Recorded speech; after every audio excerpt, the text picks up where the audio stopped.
My bad. I probably should have prepared this before I hit record, right?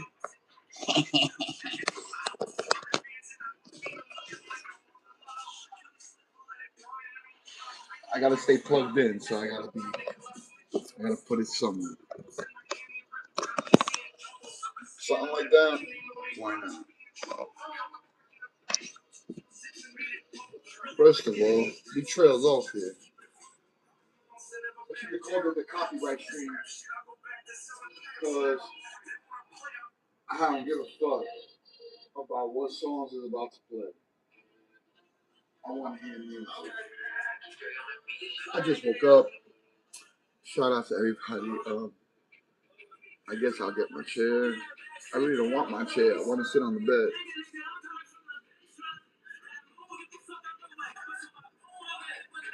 Anyway. Oh my God. What's this in my pocket? Oh, a bunch of leaves. Okay. I can smell them. Yeah.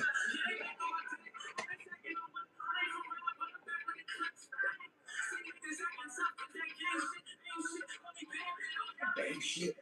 Bang shit. I ain't changed shit. Boss dog. The catch bodies for me.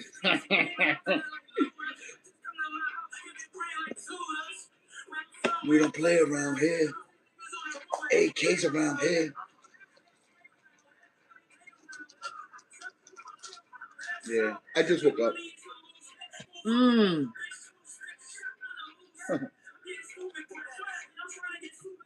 Superhead. Following. He's talking about fucking a famous whore. Wow. Okay. I don't know how to explain her. Yeah, she's a whore.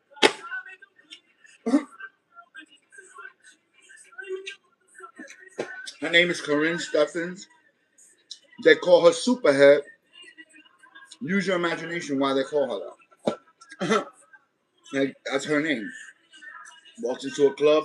Superhead is in the building. She waves. She fucking puts her hands up. That's what she's known for. Giving Superhead. Yo. What's more fucked up? This motherfucker wants Superhead from Superhead. Wow. Okay. There's nobody else. You're going straight to her. Like, wow, dude. Okay, whatever. Good morning, Miss Catherine. I hope you're feeling well. I hope everything is grand where you stand.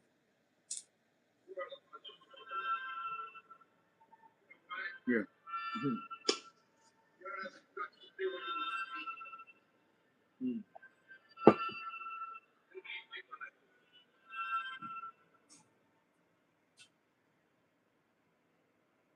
So you're just gonna play songs back to back to back to back that are really fucking violent. I still like the music. Like, I'm not chilling in the hood or nothing like that. But I do enjoy the music. I do enjoy the music that reminds me of where I'm from.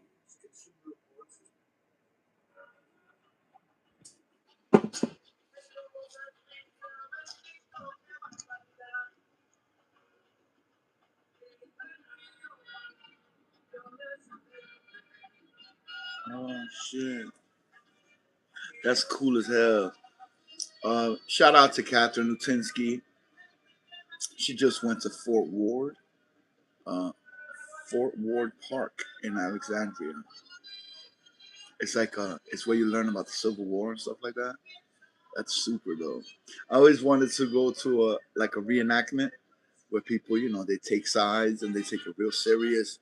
They wear garb of like the period, and they only eat, like they only have stuff and they can only cook it the way they did back then. Like, it's just a day of trying to put yourself in their shoes. You know, Damn. What was the average soldier? 14 years old? Holy fuck. Holy fuck.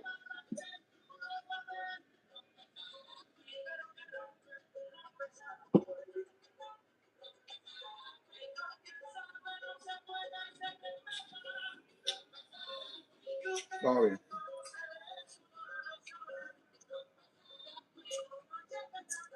Oh man. Salute to your dad, man. Salute to your dad, man. That's super dope. I wanted to have time with my dad too. Maybe in the next life, you know. It's weird how I think of him fondly since he died. You know.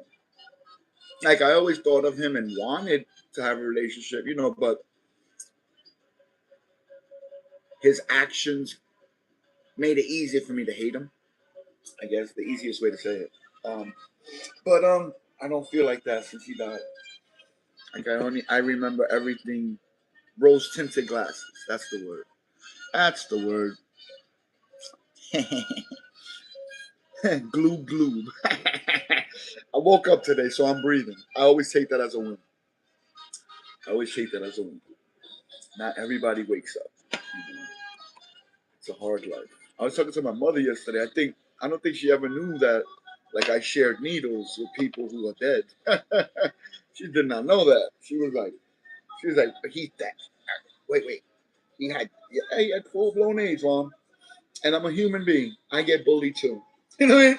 Like, the motherfucker was bigger than me, older than me, took my fucking works. And oh my god, not every hour. I definitely don't need that. I'm like a fish. I wake up every hour to use the bathroom. Look, I wake up every hour all the time. No, I don't do that anymore since I take my medicine. But I used to be like that. A fish alarm. It's a thought. I say tuna so much that it's insane. I call everything a tuna. Anything that's cute, a baby, a cat, whatever. I call it a tuna. I'm a crazy person. Oh my god. Mm. Shout out to the Chris Guerrero show, man. I missed the show this week, Chris. I slept like 12 hours in the last 4 days. You know, that bubble hash, like that day, I was up 24 hours and then trying to be a YouTuber. It got me not even checking my fucking Yeah, man. It's the only way to be. Why so serious? Sneaky delicious. How you doing today? I hope you're having a great day as well. Yeah. I just woke up because I think sleep caught up to me. It was like 4 days. Yesterday was Thursday, right? I'm not crazy. Yeah, I was up for like 12 hours in 4 days. Sleeping 3.5 hour increments, like whatever. It caught up. I got a full 8. I think I fell asleep like 6:23 in the morning, and I woke up, somewhere after 1, like 1 something. But I made a big cup of tincture. I just ate a little edible. I'm okay with that part. I got to finish bucking the stems to the last plant because I want to clean the 5x5 and start, hooking up that new light. I got the 700-watt light yesterday. It arrived.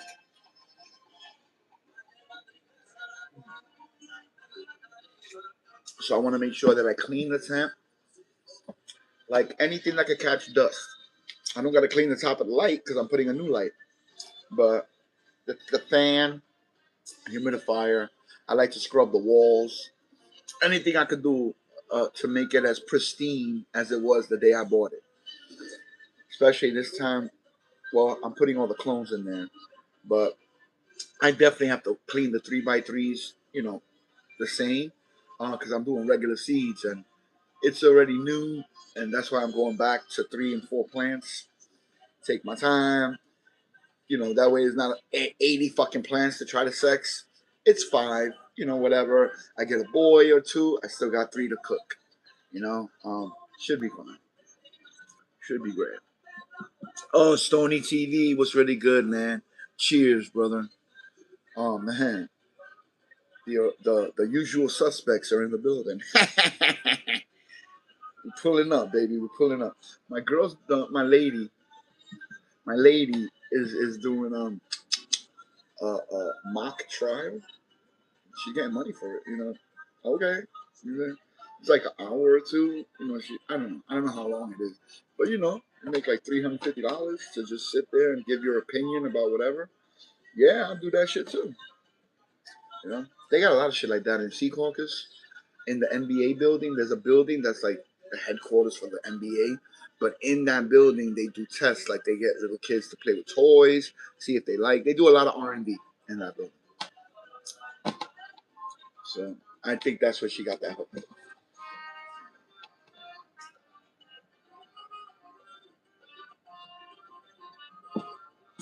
I'm gonna pop LAX, these LAX seeds, cause I have to. I have to. Oh yeah, man. Stay right by that AC. At least you're out the sun. Fuck that. It's nice today, but it was hot yesterday. That's why we got the ACs now. But I want to open the pool. That's what I want. You know, I got a saltwater pool, fancy. You know, yeah, I want to use that bitch when it's hot. Like for no reason, just jump in at 10:30 in the morning. Yeah, I would love that. That'd be super awesome.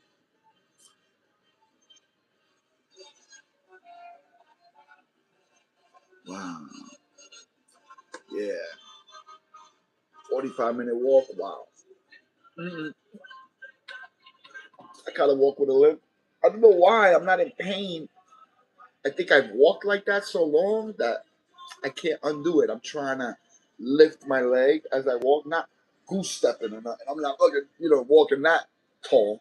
But I'm trying to not drag my leg because I can't be going to no farms, walking up and down these fields, pheno hunting, and I'm dragging my fucking leg. That'd be crazy. I know they got golf carts and shit or whatever. I'd much rather not. I'd much rather be as fit as I can. Um, Clearly, I don't eat. Still losing weight. You know, I'm gonna be. I get to 250. I'll be the same weight I was when I was 12 years old. That's how long I've been a big boy. So it's kind of weird to look down and like not see a big belly. Like like yeah, it's different. It's different.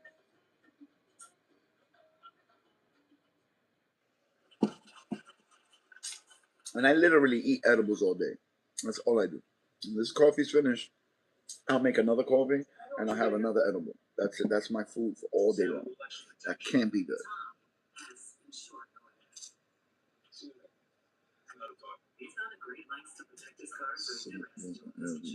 Why do fish live in a saltwater area? I don't know. I don't know. I think my gears are still starting. They're like grinding. I just woke up. I have no idea. You're 185. I don't think that's more than me. 185 would be awesome. That'd be a dream. I'll be 185, boy. I'll take off my shirt just to pick up a pencil. I'll be like, oh, you need directions? It's that way and this way. I don't know. I'll be like flexing my motherfuckers. I'll be like legs doing fucking Dragon Ball Z push-ups and shit in the park. I'll be wilding. Um, that's dope, man. I think 185 is more normal. Like, depending on your height, that's a really good weight. That's a really good weight.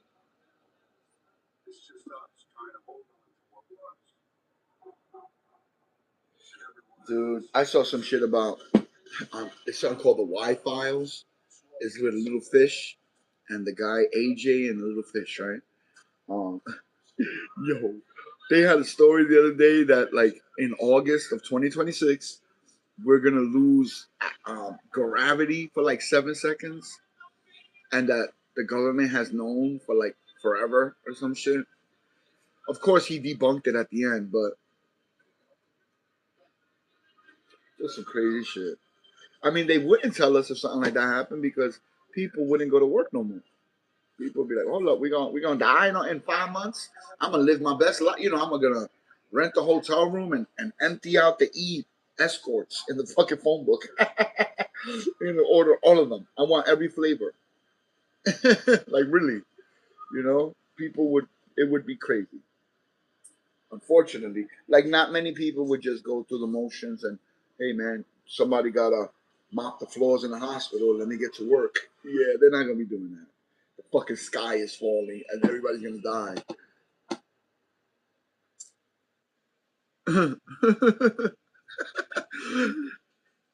Even fish with glasses have lives soon.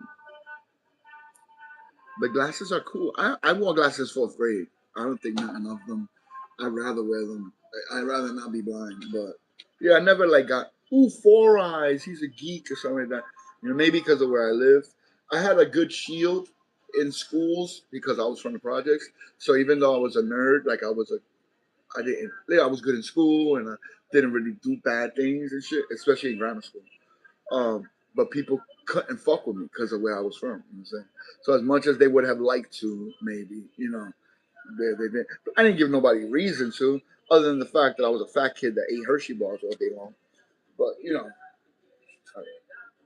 I,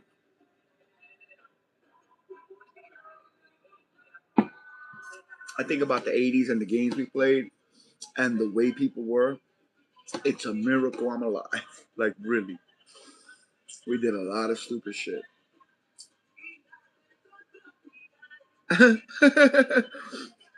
You and my lady both got reading glasses.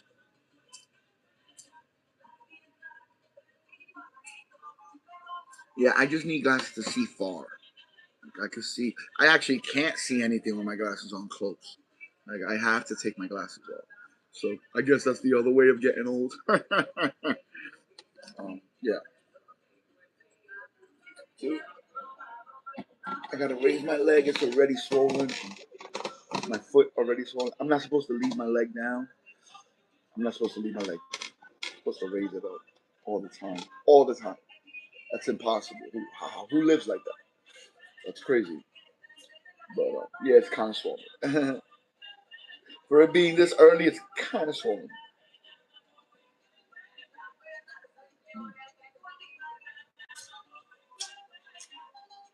I've only cut down. I've only bagged up because I'm cutting it down wet so I could freeze the three plants, the Dawn Patrol. I've only cut down one and a half of them, and I got a half a pound easily. Easily. Yeah. That first plant was like a quarter pound. You know what I'm saying? Now it's all wet weight, so I don't know. Oh, sorry, guys. My bad. My bad. My bad. I didn't mean it. I forgot that I'm plugged to the wall. And I can't be moving around. All right, wait. Let me just get a fucking chair and stop being fucking lazy. Trying to be comfortable on the fucking doing the live stream. I'm trying to be comfortable on the fucking bed. Why don't I just get a chair? Okay.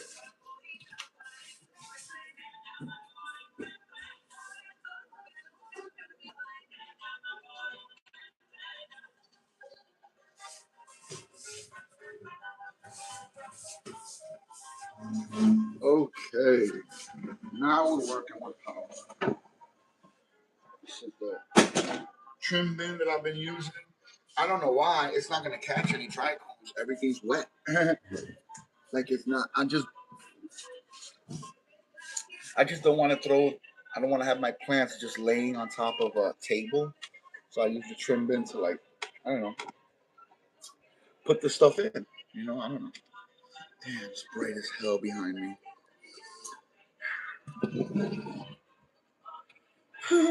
I'm getting there, people. I'm almost reading the chat. I'm almost there.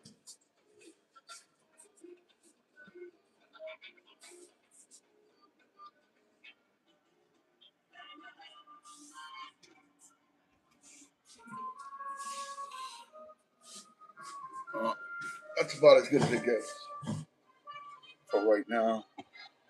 I think that's much better. All right, bet. Let's see what's popping. Full size bed. Yeah, I got a king bed. A California king. Dude, we are big people. You know, we are girthy people.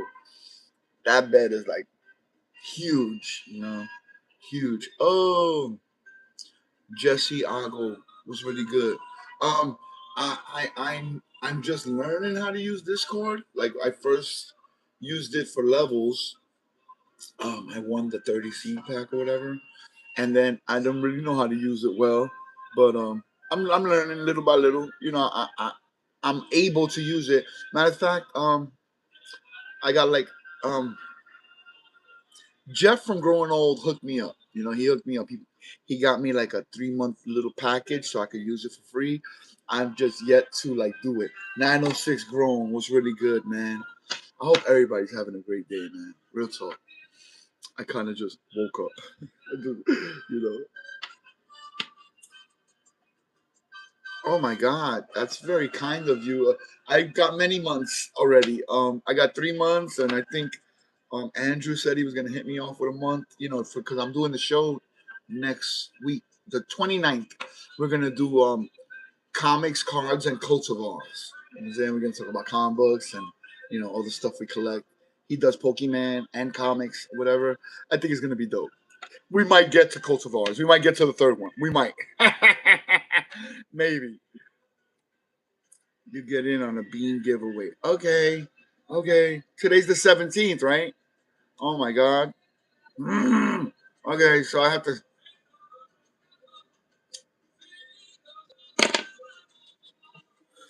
gotta sign up today. Like I gotta get in. Because what happened was I got an email, right? That I got a free thing, right? So I hit the email and then it sends you to Discord. Somewhere between my email and going to this Discord, I wasn't in the server. I don't know what the fuck I did wrong. I couldn't find it. I couldn't find Argo server. I don't know. I have to try again. I get easily frustrated with computers. That's the problem. And I try to always ask my son because he knows, but I think he's trying to teach me a hard lesson.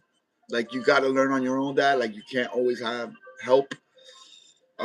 Yeah. But I hooked up my own mic. I made it things recognized. I figured it out. Same thing with the freeze dryer. I figured it out. I'd rather not figure it out. I guess it's good because now I know. So I guess that's the point. Instead of me asking people, how do I use my own stuff? I actually know how to use my own shit. So it is going great, 906. How's your day going? That's a better question. Real talk. I hope you're having a great one, dude. You know, I hope you're partaking on your favorite meds. Even if you're at work, I hope you're doing on break. We used to always smoke on break. In the union, well, if you have a union job as a stagehand, the IA, they have to give you 15 minutes every 2 hours and a half hour after 4. If they don't, it's something called a meal penalty, and you get like triple time. You know what I'm saying? So yeah, they don't like it. They don't like to do that. Oh wow, walk you through it. Okay, for sure, Jesse. I think you offered to help me before, and I put in time on. How do I? All right, so I don't forget. I'm gonna just pin that message so I don't forget. Okay.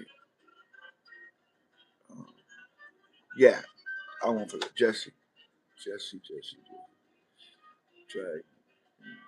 Dang, take care of you. Oh yeah, dude. I'm back in 2002 when I first started loading trucks or whatever. It was like 17 miles an hour. That was good back then. That was very fair wage. So imagine double time for a show call, or a meal penalty, triple fucking time. You know what I'm saying? Like, yeah, it has happened. Paul McCartney. I think they told us to work through lunch, and he was still married to that lady with the leg, so she was vegetarian or some shit, vegan. So they couldn't have no meat in the stadium. Like they couldn't serve meat or whatever. It was their cook, so they cook. I'm not in a rush to go to lunch anyway. Fuck all that. Oh my god. Wow. Chicken gumbo soup. Sausage and chicken gumbo soup. Okay, let's fucking go. you know what I mean. It's his wife that took everything. She took half the shit.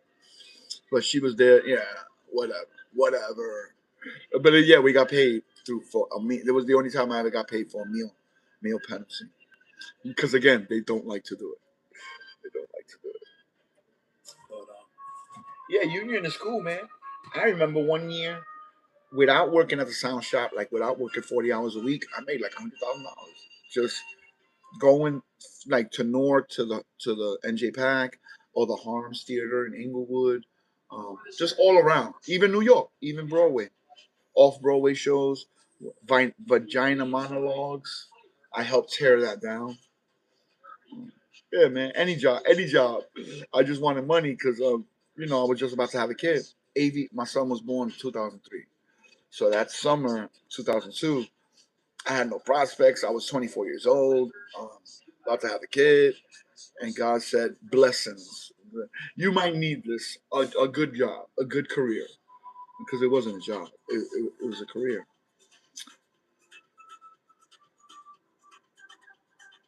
Mhm. I, I am a tuna casserole. I do. I call myself a tuna casserole. I'm a crazy person, but I like it. I like being silly. I like who I am now. I love that my plans just make me allow me to be silly. I spent so much time. Yeah, I grew up. I grew up, in a neighborhood that was a little crazy. Violence, drugs. You know what I'm saying? Not really violence, just drugs. The drugs brought violence. I guess is the better way to say that. Yeah, man. And I've always been a silly goose, even when I lived in, everybody's angry, everybody's carrying shields and protection and everything. So, dude, if you say good morning to a motherfucker, they, why? What's so good about it? What you want? Like, what you trying to get from me?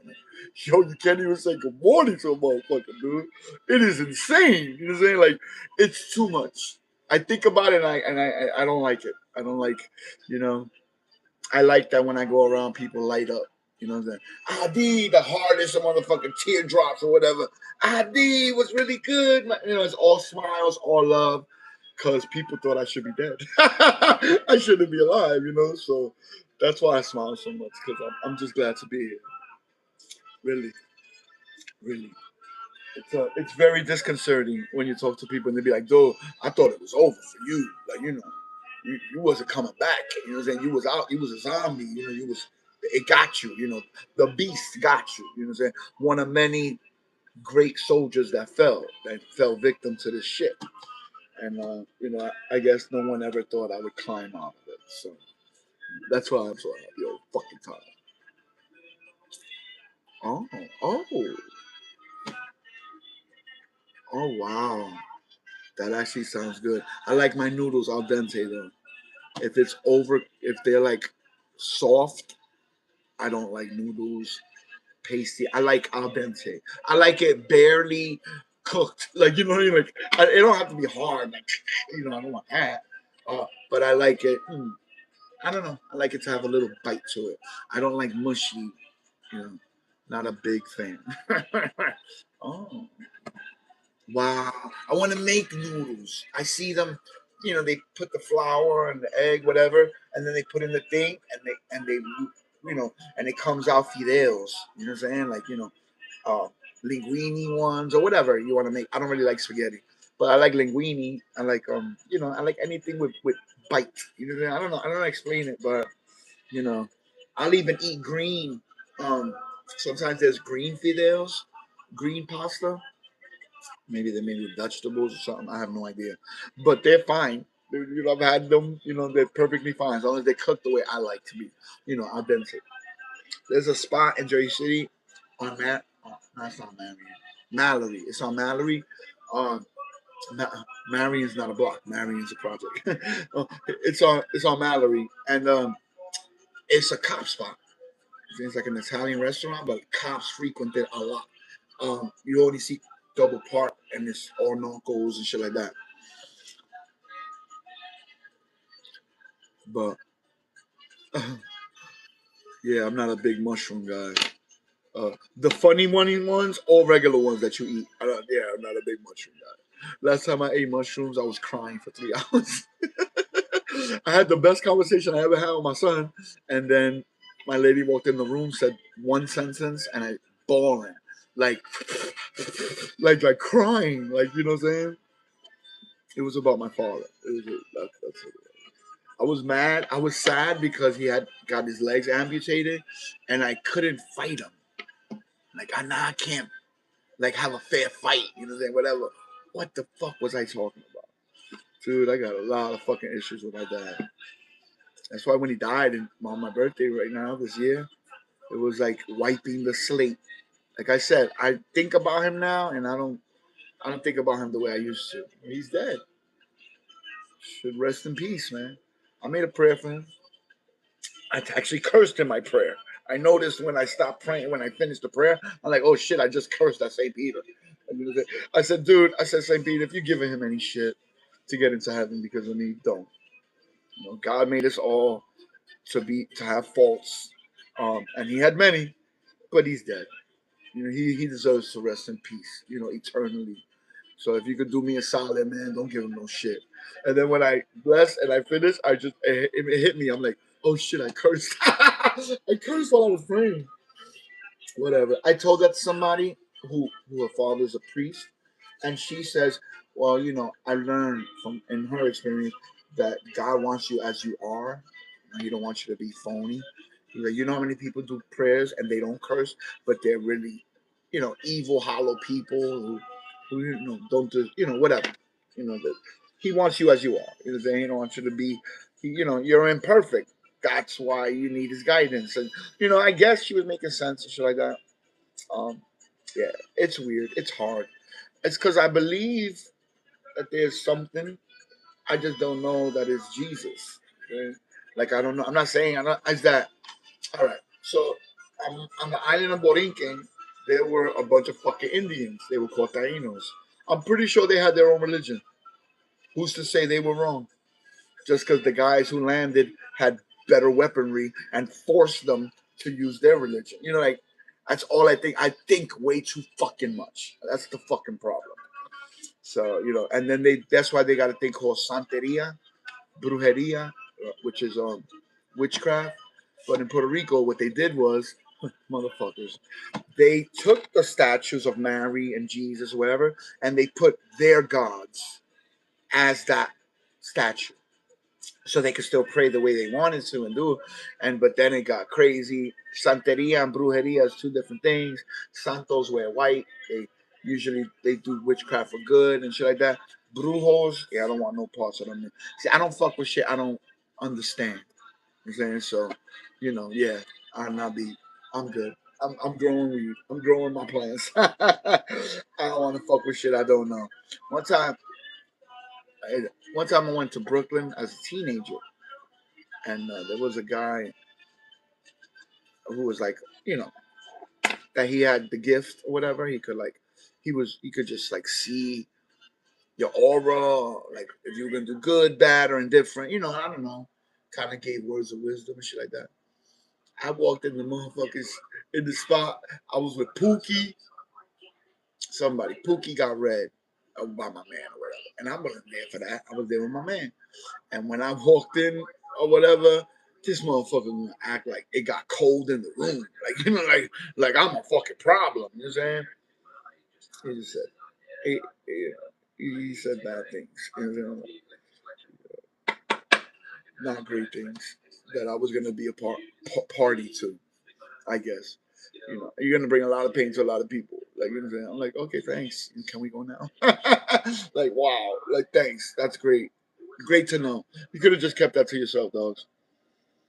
But the way he acted, just like I don't know, like somebody walked in the room that was important. You know, like I, I like that. I like that he was like bothered by my presence. But that's the shit. He was bothered by my presence. He's like, you know, you're a powerful entity, but you're not the kind of guy I want in my spot. You see, I'm like, which is weird because you're a business. Don't you take all comers? Like, you know, what the fuck are you talking about? Oh, Ron Diesel was really good, big dog. I hope all is grand where you stand, big dog. Yeah, caceria. I was thinking about something else, and let's get off that shit. I don't like brujeria and santeria and shit. I don't understand. I don't even like to go to my basement at nighttime. I don't even. That's why I didn't put my plants down there. You know, which if you believe in God, you should feel shielded. right? You shouldn't be worried about walking through the dark. He got you. There's nothing scarier than God Himself. So if you so it's weird. It's weird. I'm getting there. Then I just I guess I don't want to pick wrong. Uh, they don't accept Puerto Rican Joey Diaz. Oh shit. Oh, Joey Diaz fucks with that brujeria, santeria, shit like that. I thought he was Cuban. I didn't know he's Puerto Rican. I don't know. I know he's from Union City. He's from a city over because Jersey City, Bayonne's this way, and Hoboken is on this side. But past Hoboken, Hoboken is only 1 square mile. It's very small. Past Hoboken is Union City. Actually, Union City is connected to Jersey City on the Heights. On the Heights. It's weird. That's why I say all 5 sectors of the Pinnacle Jersey City because it really does have 5 sectors. You got downtown, uptown, midtown, the Heights, and the Hill. The Hill, baby, the Hill. That's where I lived the last 15, 20 years of my life, which I never would have thought I'd live on the fucking Hill. Oh, for real? I didn't know. I didn't know I sounded like him a little. My son, likes him as a comedian and watches his podcast sometimes, or at least he used to.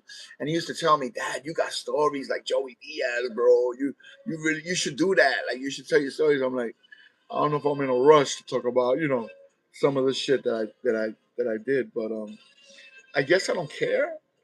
Like not that I don't care. That's wrong to say. Of course I care, but it doesn't bother me to talk about it because I know who I am now because of all this shit, all the situations that I've been through molded me the way I am now. So if that's what it took to get me here, unfortunately, that's what it took.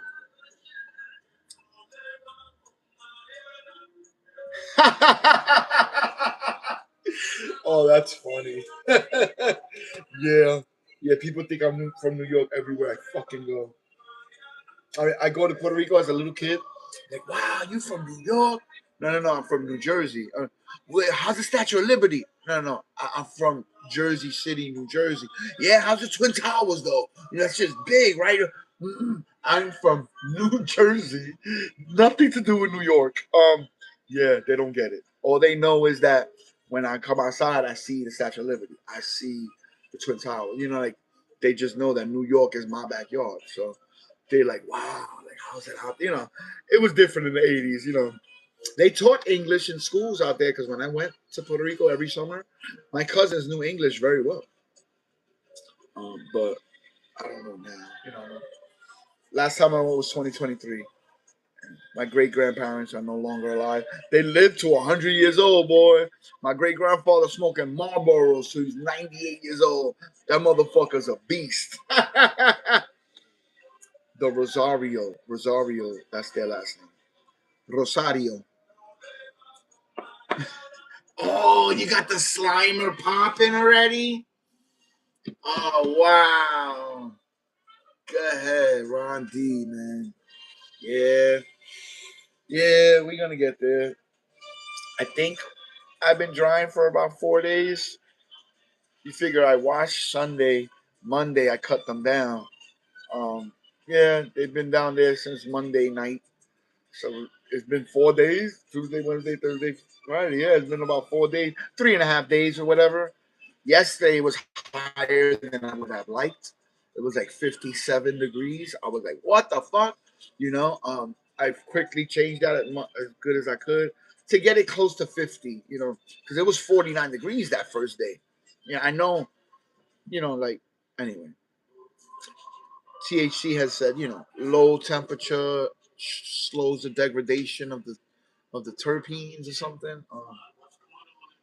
So basically, like I would like he to shoot for 45% humidity and like 50 degrees or something. Cold and low humidity. The humidity part, I can't get it under 60. It's like at 60, 59% humidity, which is not optimal. I told that to THC. He said it's okay for that. It's the temperature that's important. I'm like, okay. And I got the humidimeter. Um, to like stab the nuggets. And he says when it gets to 14%, you good. 11 to 14, but if you want to smash flour, 14 is the best. I'm like, okay.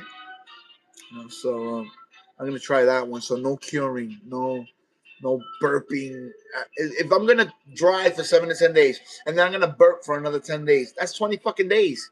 I could just dry the thing right, the way Ron Diesel and THC do it, and buy a bigger dehumidifier. I actually don't have no dehumidifier down there. I have a humidifier, and I unplugged that bitch like before I even started, because it was only 17% humidity down there, in the room. So I'm like, where all this fucking humidity came from? I guess it's the plants. What up, Sauce? What's really good? Sauce 420 with an extra drip. I always say Sauce Money, and people are gonna, who the fuck is that? Sauce 420 with an extra drip. That's my man. Yeah, we gotta do this fucking track, dude. I got my verse. We can show each other the verses or whatever. You want to freestyle? If y'all don't really want to do it, I don't care. I want to do it because I know if I do it, I'll put it on Instagram. I'll show it around here, whatever. Like I'll play it for the right motherfuckers, and if it's dope, shit, that shit might get played on the radio. Real talk. I know motherfuckers that work at 97 on Saturdays, 2 in the afternoon. Oh, they'll play that shit. If it's dope, they'll play it. That shit a freestyle, like what we call freestyle, is a written rhyme, but you never kick it again. You know what I'm saying? So it's technically a freestyle. I never liked that terminology. That's kind of cheating, but I don't know how to freestyle very well, so I'll take it. I'll take it. I can freestyle. I've done it, especially if I'm feeling nice. Shit. I've had some great ones, but I can't do it on command. Like I can't. My man CF, Constant Flow. Bro, we be in high school, and he had the security guard talking about his badge and the water bottle he was on. He had him like a white guy, nothing to do with hip hop. He don't like rap. He was like amazed at what he was doing. Just he's really good. He's really fucking talented. I can see why Motor Technique gave him a record deal. If your Motor Technique sees you and be like, damn, that motherfucker's good, you know what I'm saying? You're probably pretty good. But he's my man. That's the one I call Tin Man. That's the one I call Tin Man. Because he used to be Tin Man. Like Tin Man with no heart. Um, yeah. He used to be part of a group called Seeds of Destruction, SOD. And it was his partner was Sire. Sire the Silencer. Sire the Silencer. He passed away. He got murdered when he was 19. When I was 19. By his girlfriend. She did not go to prison. And that's about the end of that story. I really don't like to talk about it because, I don't know. It's not awesome. Sai was a good soul, man. Probably the only motherfucker that told me to my face, damn, ID, you looking bad, bro. He didn't wait for me to leave and then whisper, damn it. Nah, to my face, bro. This motherfucker saw me walking with somebody Lower East Side. He hopped the turnstile, came downstairs, and started grilling my man. He's like, yo, ID, you looking bad, bro. He like looked at me up and down, and then he looked at my man. He goes, yo, who you, yo? The fuck you doing with my man, bro? Like started pressing him. I'm like, yo, chill, bro. Whatever. I'm like, he's like, ID, where you going, yo? What you doing? I'm like, I'm about to go to Lower East Side with my man. He's like, no, you wasn't. You was calling me to get this sandwich, bro. And he said, come on, man. And I had to leave with him or he's going to fuck up my man. And he bought me a sandwich and we walked all the way to 16th Street. He lived on 2nd Street. It was a long fucking walk. And he walked me to the projects, man. And he said, yo, I'm going to come back tomorrow, bro. Check on you. Make sure you good, blah, blah, blah. He came every day that week. Every day. He even came with Sasha. He even came with the girl who murdered him a few times. She cooked some like bait, something. She's from California. Like she would like cross out the letter C's, and I'm like, oh, maybe she's not a good person. Like this bitch was a crip or some shit. Which she joined the Latin Queens in jail. And you're not supposed to do that. You can't. Oh my God. She pretty much bragged about killing him. She said to the cops, whatever story, whatever. But she bragged about killing him and how stupid the cops were in Jersey. And yeah. So not great. But I say all that to say that Sire was a very talented rapper, and Tin Man is a very talented, like super, just a motherfucking man, bro. He's really good. Like he's really on good. For a rapper, part of rap is bravado. You know what I'm saying is knowing you that dude. When you walk into a room, no matter who's in the room, you know you that dude. Matter of fact, give me the mic, I'll prove it. You know what I'm saying? Like I don't know. It's just part of being an MC. Um, so for a person to say out loud, no, no, no, I'm not the best. That motherfucker is the shit. He's really got to be good, and he's really fucking good. He's been on Tim Westwood. He's been on many because like I said, he had a record deal. Even though it was a uh, underground label, like not a Epic, Sony, Atlantic or something like that. You still had a deal. You know what I'm saying? Paid for him to go to Europe. I've been on the tours here in the States. On the East Coast. I never went to the Arizona one, to the California one. I gotta stay close to the heroin. You know what I'm saying? I don't know where the cop in motherfucking Cali. You know what I'm saying? Like, the fuck out of here. Fuck around and get killed. You know what I'm saying? Motherfuckers. I didn't even want to go to Florida because I knew I would have to go a little Haiti to cop, and I wasn't beat. I was not beat. I'm good. I'm good. I'm right here. I'm right here now. Mm.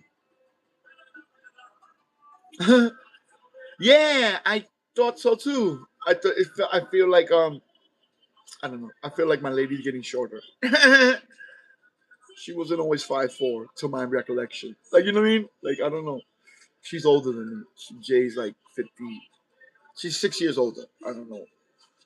Like, whatever. I forget her. I'm 48, so do the math. And we're all 7 days apart. Uh, I'm the 29th, Jay's the 26, 22, and Avery's the 15th. Literally 7 days apart, all of us. But Avery's a Capricorn. He had to fuck it up. Me and Jay are Aquarius. And my son and my father had the same birthday. Got the same birthday. I had because Avery's here. He, yeah, they had the same fucking birthday. And you would think he would remember to wish him a happy birthday since they had the same fucking birthday, but not one fucking birthday. I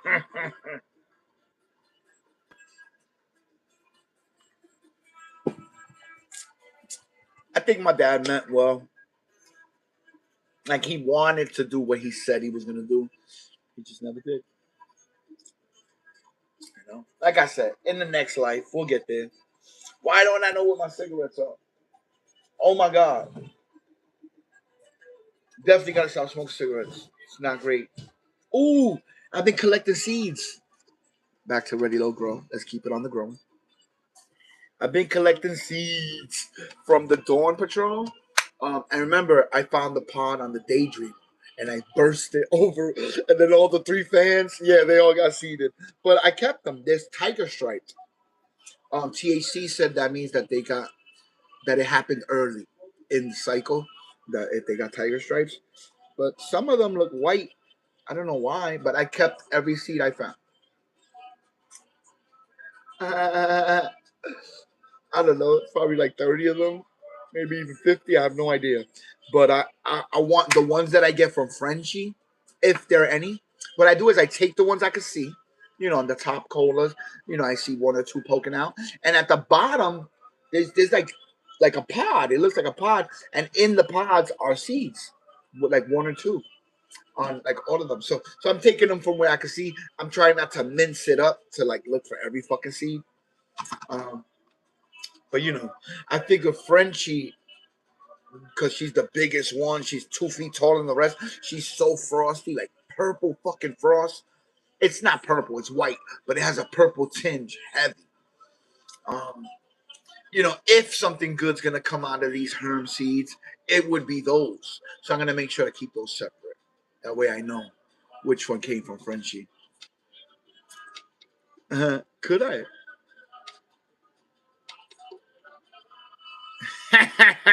Sauce got you back with the fish pun. He got you.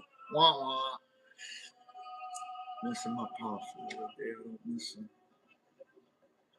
Yeah, dogs. I haven't even cried. I haven't even cried yet. I start to talk about him, like, I don't know, and I'll get like, I can feel it coming on, the mist, and I'll be like, nope, we ain't doing that. No, we're not doing that. Um, I don't know why. I don't know why.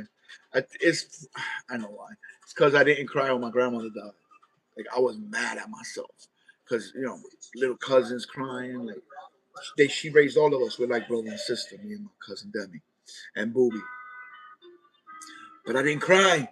I remember feeling bad because I'm like, she's my mom. I literally call her mommy. You know what I'm saying? Like, I call my mother mommy lose it. You know what I'm saying? Like, I do. Mommy is mommy. You know what I'm saying? And I couldn't cry for shit. I was trying to make myself cry. And I remember being in the elevator and everybody's crying and we're going down and I'm like trying to make myself cry, like pinch my leg or something. And because I felt bad, I'm like, damn, she did so much for me. Even when I was running, because she had brothers who died of AIDS and shit. So she would give me needles, clean ones, just so I wouldn't die, so I wouldn't share. And I couldn't shed a tear for her. So if I couldn't shed a tear for mommy, Gano ain't getting no motherfucking tears. Nope. Not if I can help it. You know what I'm saying? I'm a weird guy. When Monica called me to tell me that night, it was on my birthday. It was already my birthday. It was 1 a.m. I'm like, yo, who died? You're not calling me because it's Tuesday. Because then I haven't spoken to her in like 10 years. And she's like, she's crying on the phone. I didn't expect her to say my dad. I say that much. And I didn't know that he was like a father figure to her. Really? Father figure to you, right? He's my real father, though. Like, it would have been nice if he, like, gave me some of that love. But I'm glad, she's lesbian and, maybe the family wasn't as supportive of that lifestyle for whatever reason, which is, who gives a fuck who you fucking? Who cares? As long as you ain't trying to bring it on me or force me to live a certain way and whatever, to validate your life. If you live in your life, fuck who you fucking. Like, I don't give a fuck, who you sleep with or what you like to lick or whatever. None. I don't care. I care if you're a good person. You know what I'm saying? Like,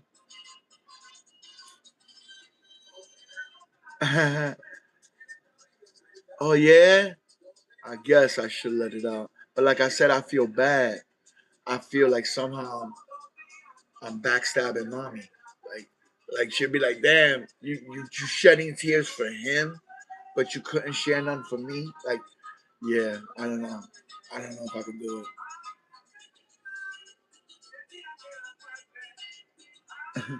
it. Must be time to quit then if you can't find them. I don't know. I don't know what I lost, but I clearly lost my mind a long time ago. uh, yeah, got my little seeds. Gonna separate Frenchie. We only got one more to buck.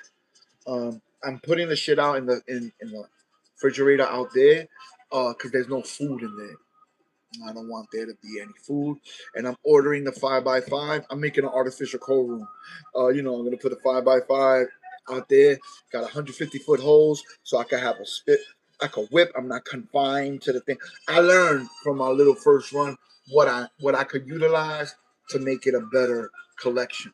So number one is cold. I need it to be cold, and summertime's here, so I got an AC, portable AC unit. The shit that I use for the dry tent, and that shit makes it 55 degrees on number one. So I'm sure on 10, that motherfucking room will be as cold as humanly possible.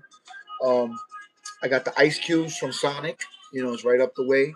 I know to get those ice cubes. I got that hose, with the good spirit, 150 feet. I run it through one of the holes in the tent, so that it stays cold in there. Little things. I got a freezer. I didn't know that my mom had a freezer in one of the spare rooms in her crib in Hoboken. She lives in an apartment. It's not like she has a house or nothing, but she has a fucking freezer in one of those rooms. So she's like, I don't need it, blah blah. I'm like, yo, I could utilize that. It's the kind of freezer that you open from the top, and I could just put my spoons in there, the trays when I'm waiting to put in the freeze dryer and all that. Dude, that's a fucking come up. So I'll get that here by Sunday. I'm hoping to have all these little tools and things that I can use by in a week or two. So I can focus on flipping this stupid veg tent. Not stupid. You're not stupid. To flip the veg tent. I say that because it's 15 fucking plants. It's way a lot. It's too much. They're gonna all get flipped right in 1 gallons and 3 gallons. Que se vaya pa'l carajo, bro. I'm not. I want to start fresh with 3 little plants, maybe 4. You know what I'm saying? Like keep it fucking simple, stupid, and go back to when I was bored, when I was twiddling my thumbs at 10:30. Yeah, I'd rather have that because I had fat colas, uniformity, 2 trellisness, bro. If you saw that Paradise Surprise grow or the wedding cake, you would think it's a different grower.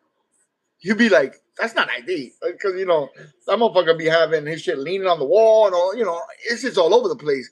That can't be ID because why would he get worse as he's get going along? I don't know. But it's time to revert. It's time to go back. Must be time to go back. Yeah, dude, that's all I ever did was battle rap. I love it. For real. Like my dick gets hard when motherfuckers want. It sounds crazy, but I love it so much. I love battling motherfuckers. You know what I'm saying?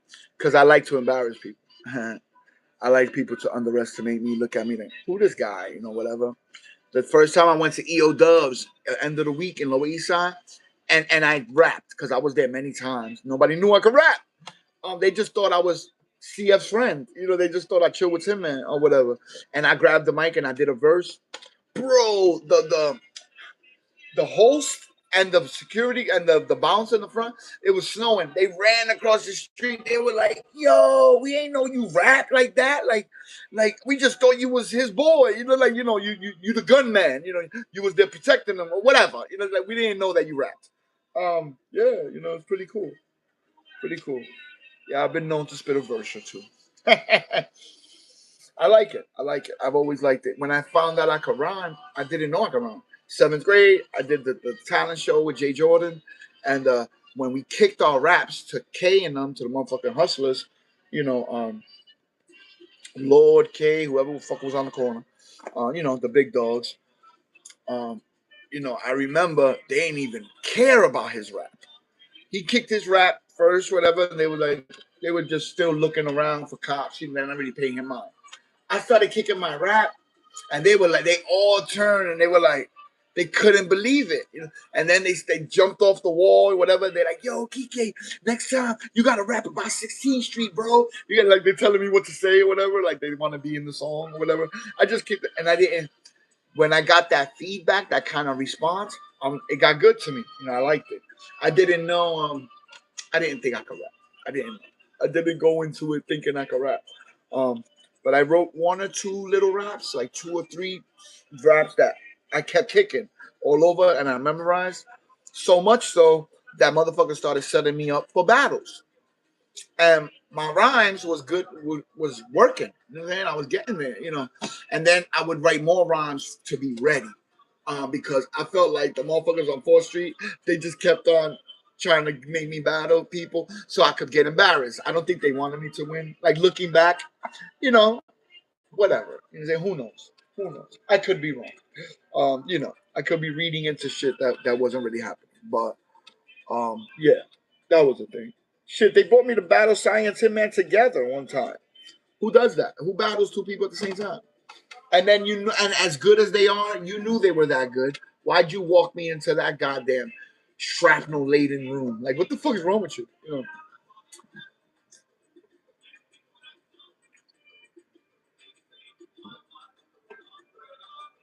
Yeah, I heard you can't get Newports out there, boy, and that y'all don't have Dunkin' Donuts. I'm like, oh my god, I'm gonna be fucking stressing out that motherfucker, dude. Ooh, soy sauce. Soy sauce. What's your favorite? What is my favorite? I like sushi, but I don't think that's the kind of fish. We're talking about fish who are alive, ID. Not on your plate.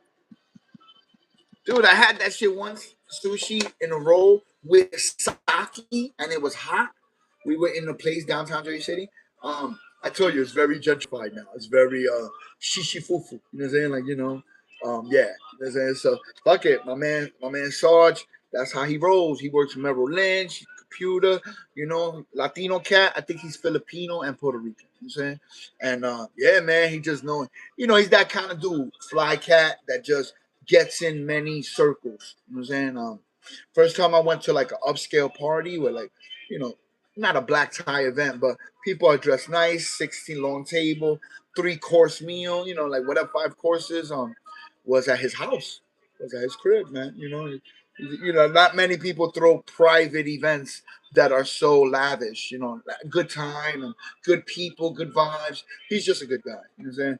And he bike rides now, bro. This motherfucker be going from elevation 11,000 to, doing 30 miles a day, like motherfucker skinny as hell. Now he's very fit, clearly, and I like he has a YouTube channel about biking. And he loves that shit, man. I love it when people find a passion later in life. He's probably 45 ish, like me or whatever, and he was not no bike rider 10 years ago. You know what I'm saying? He wasn't into it like that.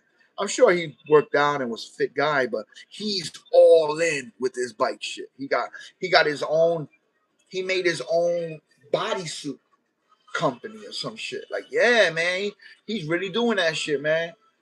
Buying like chains that cost $500 or some shit. Like he's buying the good pieces for his bikes and all this jazz. He really taking it serious, and he's having fun because I guess groups get together and they go out in packs, and they like 50 motherfuckers on bikes, and they going through 80 towns and shit. It's pretty dope. Oh, Mo Manic Meds was really good. Was really good, man. Yeah, the fact that they got no menthol, like if they don't have Newports here, I can get cools. Shit, if it gets really bad, I could buy Marlboro menthols. You know what I'm saying? But the fact that they got no menthols, wow.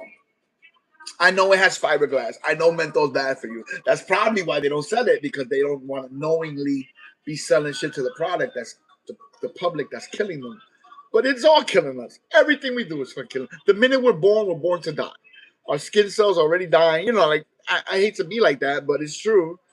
I think we should be able to make our own decisions on what could kill us or not. Like the cigarettes are not going to jump out the store and light themselves up and go into a little kid's mouth. They have to go in the store and buy it. So that's kind of weird. That's like here when Bloomberg tried to outlaw the supersized cups. People were like, "Hold up, I have a right to be fat. I have a right to eat what I want, how I want, blah blah blah." Yeah, that did not go over. When the government tells you, it's just for your own good, people get real standoffish because who the fuck are you? I don't, like that's my dad's job or my mom. You know what I mean? That's not your job. Oh, local media, salute to you. Your plants are looking great. I saw your video yesterday. Yeah, man. Local weedy is cool, man. She got a little cat. She starts the video, kind of, you know, catch up on day in the life, and then go into the plans. She got a great channel. Make sure you like and subscribe here, and go over there and follow her, and support the community, man. I love it when I just love to see other people like me who love this so much that you know that they making beautiful plants. It's great to see. I love it. I love it.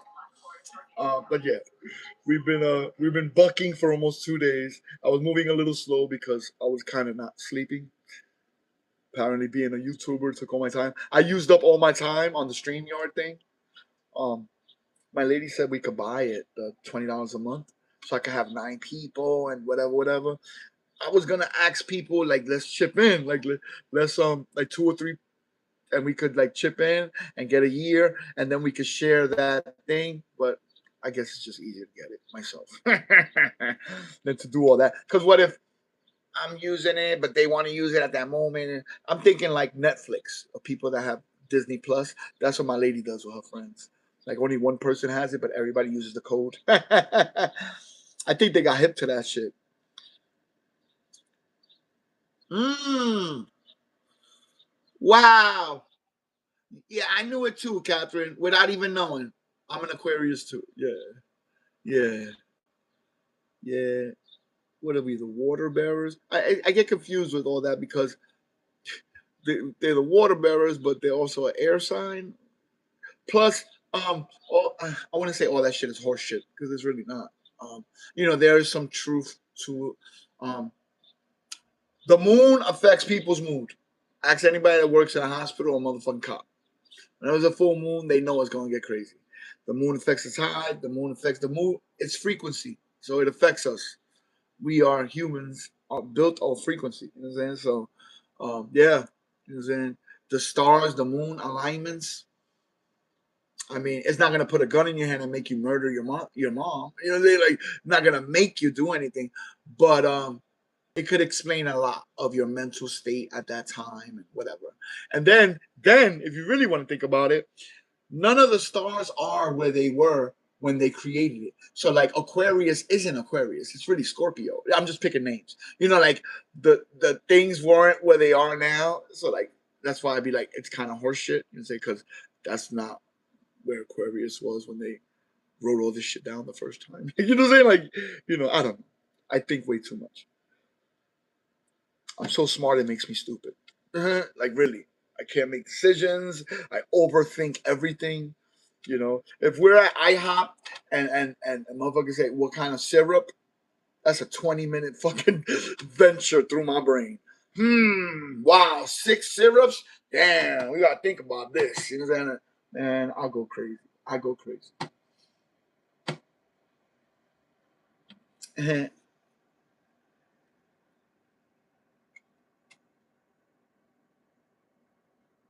Yeah, yeah, man. I don't know why. Again, frequency. I would imagine.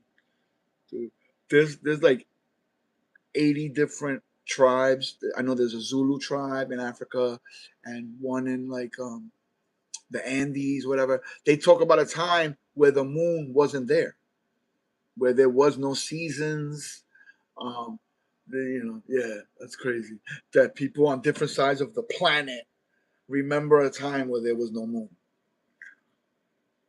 And when they were up there, Neil Armstrong was like they dropped one of the boosters or some shit, and the fucking moon rang like a bell for like 3 hours and shit, reverberating. They could sense, they with the sensors and everything, they could see, bro, that moon is hollow.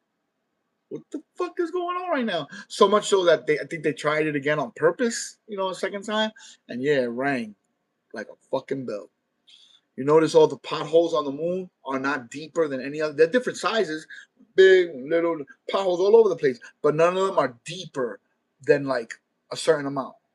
They don't, that's not. Nothing is that uniform in nature. It's almost like there's a hard shell under there. Ooh. I don't know. I don't know. China's talk about they see green on the dark side of the moon, but they growing weed up there. What the fuck they doing?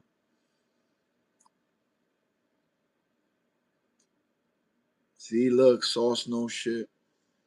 He knows more shit. We don't even know our history. Hmm.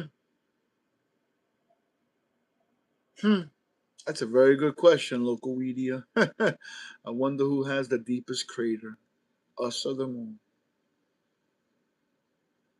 Hmm. Yeah. Yeah. That's why I just look up from my tent. Oh, the world is still fucking crazy. Okay, I'm back in my tent. Like really, I just get lost in my girls. I'm a happy tuna when I live like that. It's just too much, too much, too much. I'm not beat. I'm not beat. 3 million emails? No, please, just please, just. I get it. There's evil fucking ghouls in the world. I get it. I get it. I get it. None of them are gonna get locked up. You ain't gonna do shit about nothing. You've been trying to hide it all this time. Just shut the fuck up. Just stop. Just stop. Please stop.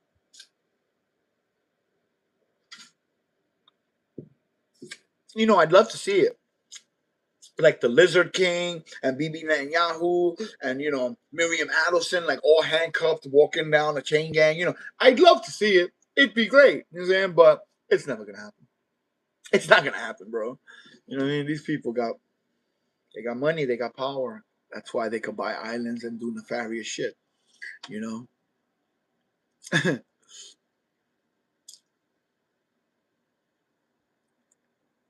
Word, got juice 89. Dude, fuck the dumb shit. It's too crazy. It's too crazy. I'm good. It's a simple life, you know. And that's why like I know my girls could be fatter. I definitely know I could feed them more water. My man yelled at me from San Francisco. He's like, bro, I've been waiting for you to figure out that you gotta feed them more water, but you just not figuring it out, bro. Like they could take it, my nigga. Like, please give them more water. Cause he grows a lot of shit from Huckleberry Hill. So he knows the potential. And he knows, I can follow direction well. He's like, bro, dial your shit in, bro. Like, what you doing over there? You be bullshitting. And it's because, like, yeah, I'm making meds for the family, and they love it. But it's more therapy for me growing. Like, I got the 700-watt light. I'm going a different nutrient, either Athena or the green, whatever, the one with the lion heads on them. I'm weighing my options. Probably gonna go with the lion heads, but I say all that to say that yeah, I'm gonna dial my shit in. Right? That's why I'm going back to simple, 3 and 4 plants, low and wide. Now that I got the little, I could train them from early. You know, okay, yeah, I got one more plant to finish harvesting. Then I could clean the tent, make it as pristine as possible, and flip that whole veg tent, man. All 15, 15 clones? Could be 14. Yeah, one died, right? Yeah, I caught a body. Yeah, one of the dawn patrols. It dried out in real time. It looked like noodles. It had normal leaf. I didn't acclimate them for the world. They were in that AC Infinity gestation chamber, and it has like these little vents. You're supposed because it's like 90% humidity in there. I didn't get them ready for the world, and I took them out. And if you see the video, they drying out in real time. They were leaves. By the end of the video, they're little noodles. At the it's a miracle they didn't all die. One dawn patrol just couldn't come back. Her leaves turned brown and like they withered away. But then I saw little green growth right in the center and right in the bottom. So I tried to keep her alive. Yeah, yeah. I gave up. What, my man? Arcane. Cheers, man. Cheers, man. Shout out to the chat. My bad. I'm bullshitting. Miss Catherine Lutinsky, Sauce 420, Jesse Ago Army, Mo Manic Meds 1685, 906 Grown, Sneaky Delicious, Ron Diesel 55, Local Weedia, Arcane Buds 420, Stony Television, Got Juice 89, and Good Quality Cannabis CS was really good. GQC. How you doing? I hope all of y'all having a great day. Real talk. The usual suspects are in the building. And I hope all your harvest is going good and that you're having an uneventful Friday. You know what I'm saying? Just chilling. Don't have to be super magical and fucking, backflips and somersaults with fucking sparklers and, fireworks and shit. Every day is not a fucking party. But as long as it's not shit, chilling, baby. It could always be worse, right? I love it when there's no problem. Oh, it's uneventful today? I love uneventful. That's great. That's great. Um, yeah. Yeah, we gotta start bucking.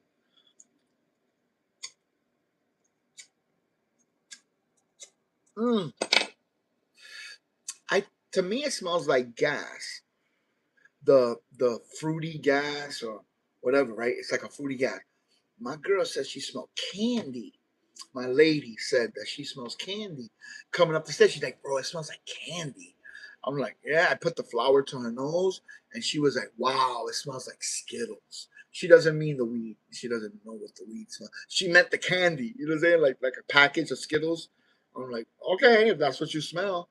So again, and I'm not even doing the best job, the optimist job. Right now, love is growing these fucking plants. The RO water, the fucking cocoa the general hydroponic is moot.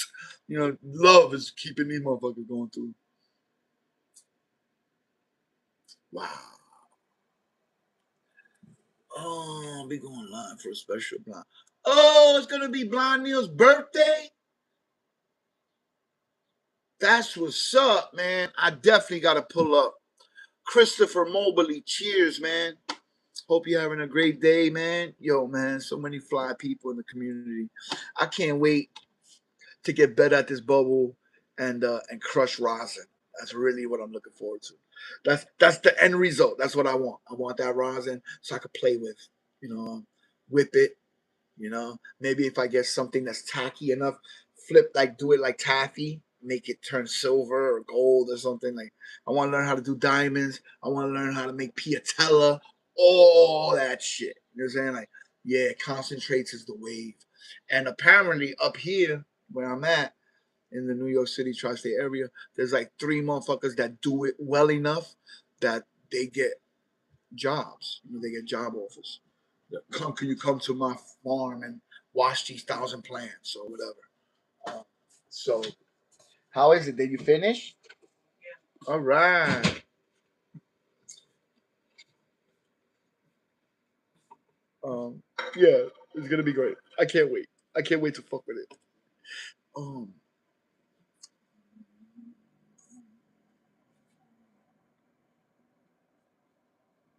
oh.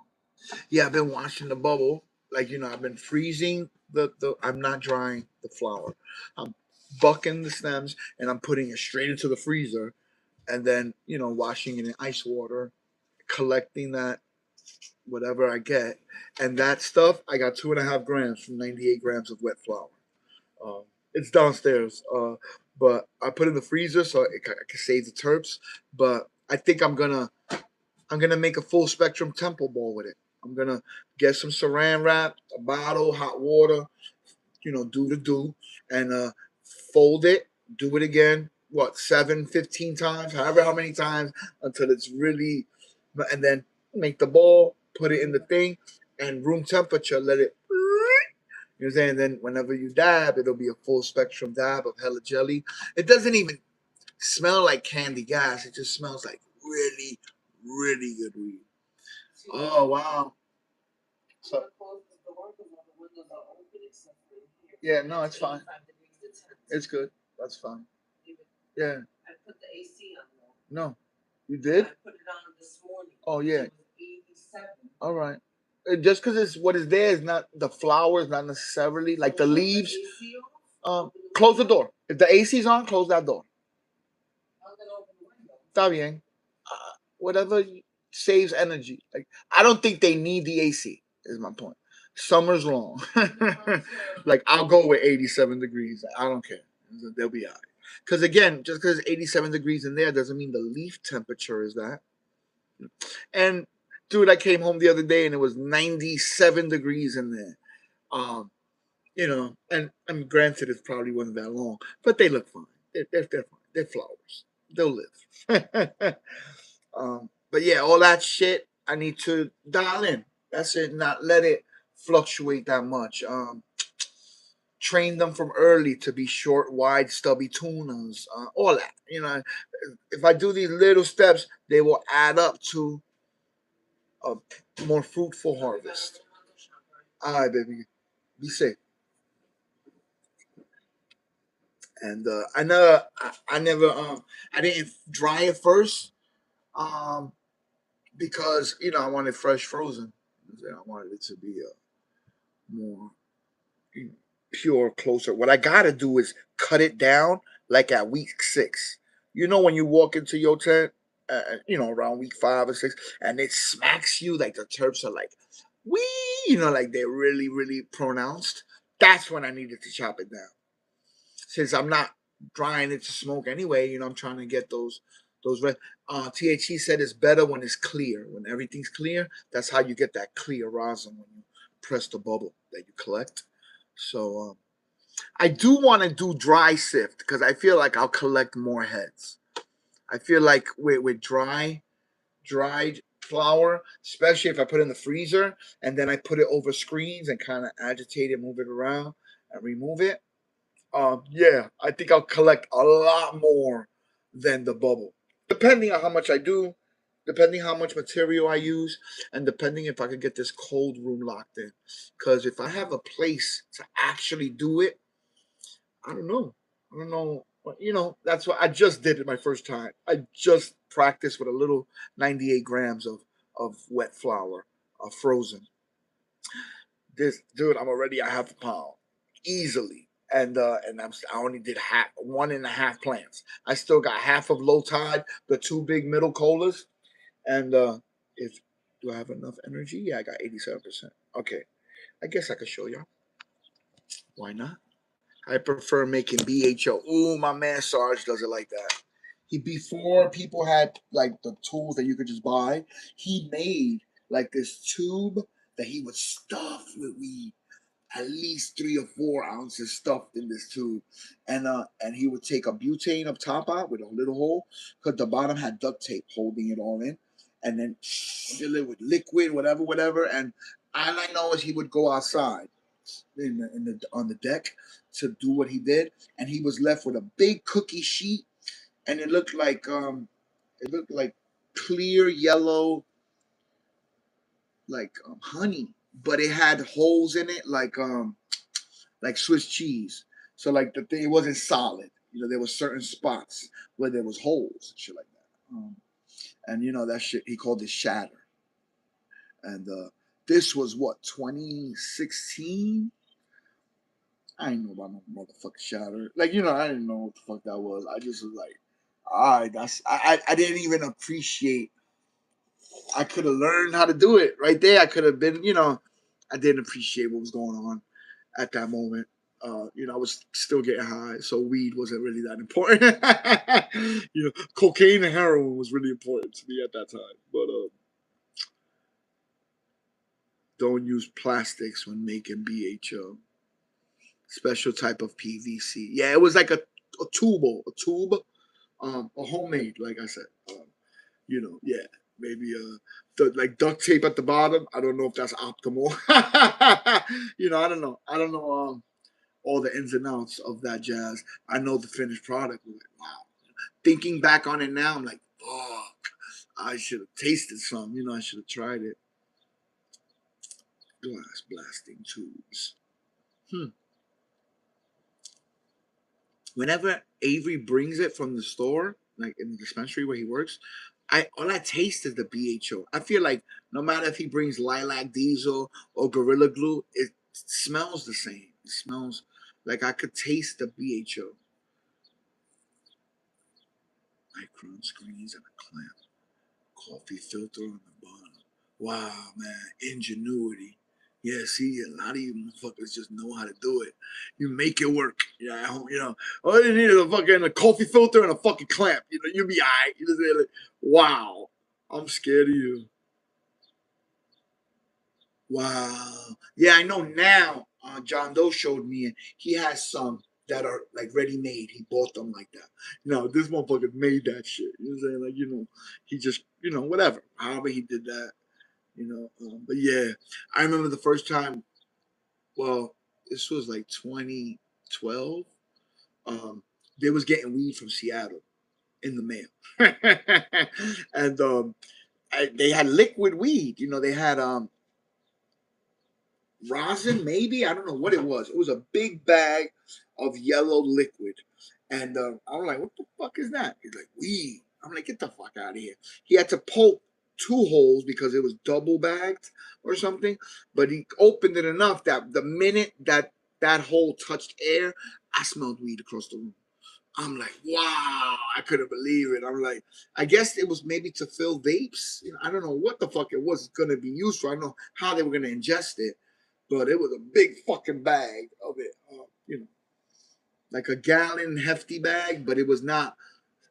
You couldn't close it like that with a hefty. It was sealed on all sides. It was just a square bag that they sealed, and then another bag over it, I guess, to make sure it wouldn't spill.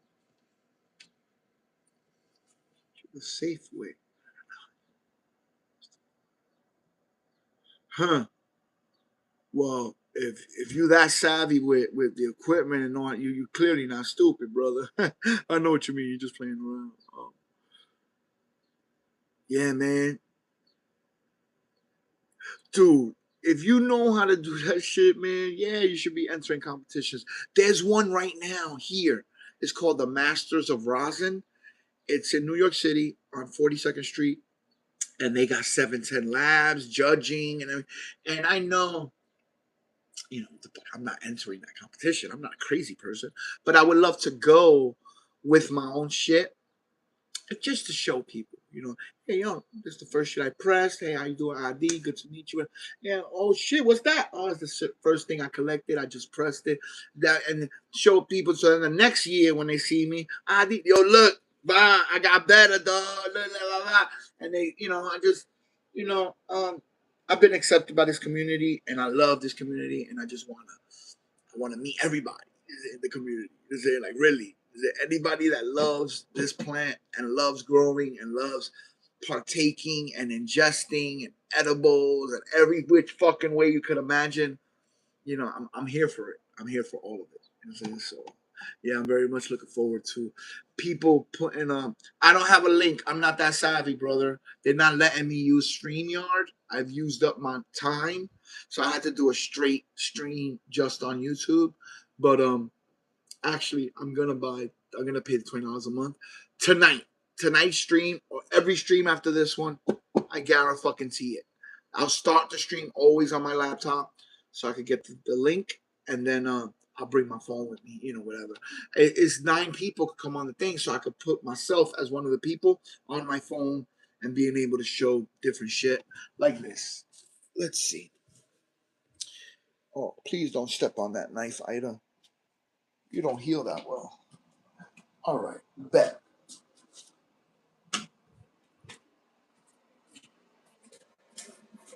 Oh wow, that's me nosy. I only have yeah colas left on low tide, and then we got Frenchie.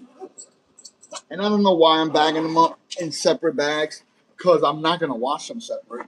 I'm clearly gonna throw it all in together, but I'm just like that. Maybe it's too late. I already put the stuff in the freezer, so I'm not gonna take it out. I don't want to thaw it out. Whatever. This this is what's left of low tide. You got the two little colas where I topped it, Bob. And then look at the structure though. So many different side shoots. Um, Very nice. You know, she a little burnt up. She a little burnt up. She a little burnt tuna.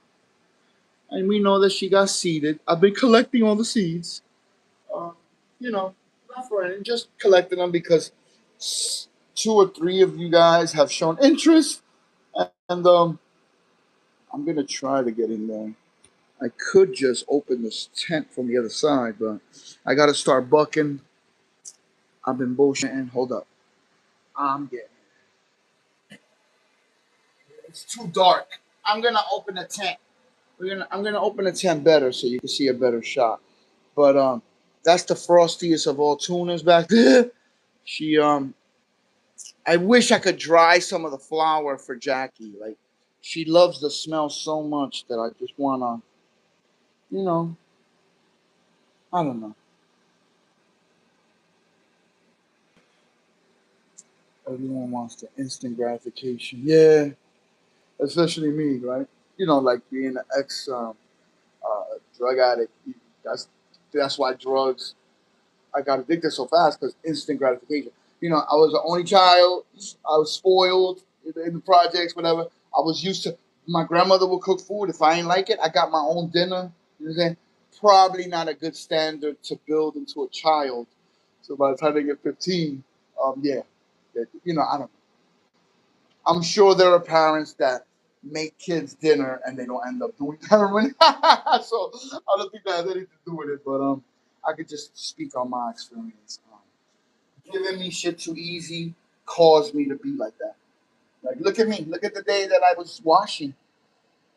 I'm like damn near gonna cry because I'm like, oh, you got little boogers. Motherfucker, you only threw 98 grams in there. Well, it's a 3 to 5% washer, meaning you get 3 grams for every 100. If you're on the low end, you got 2.5 grams at the end. That's what I got altogether. I did a fairly good job for my first try.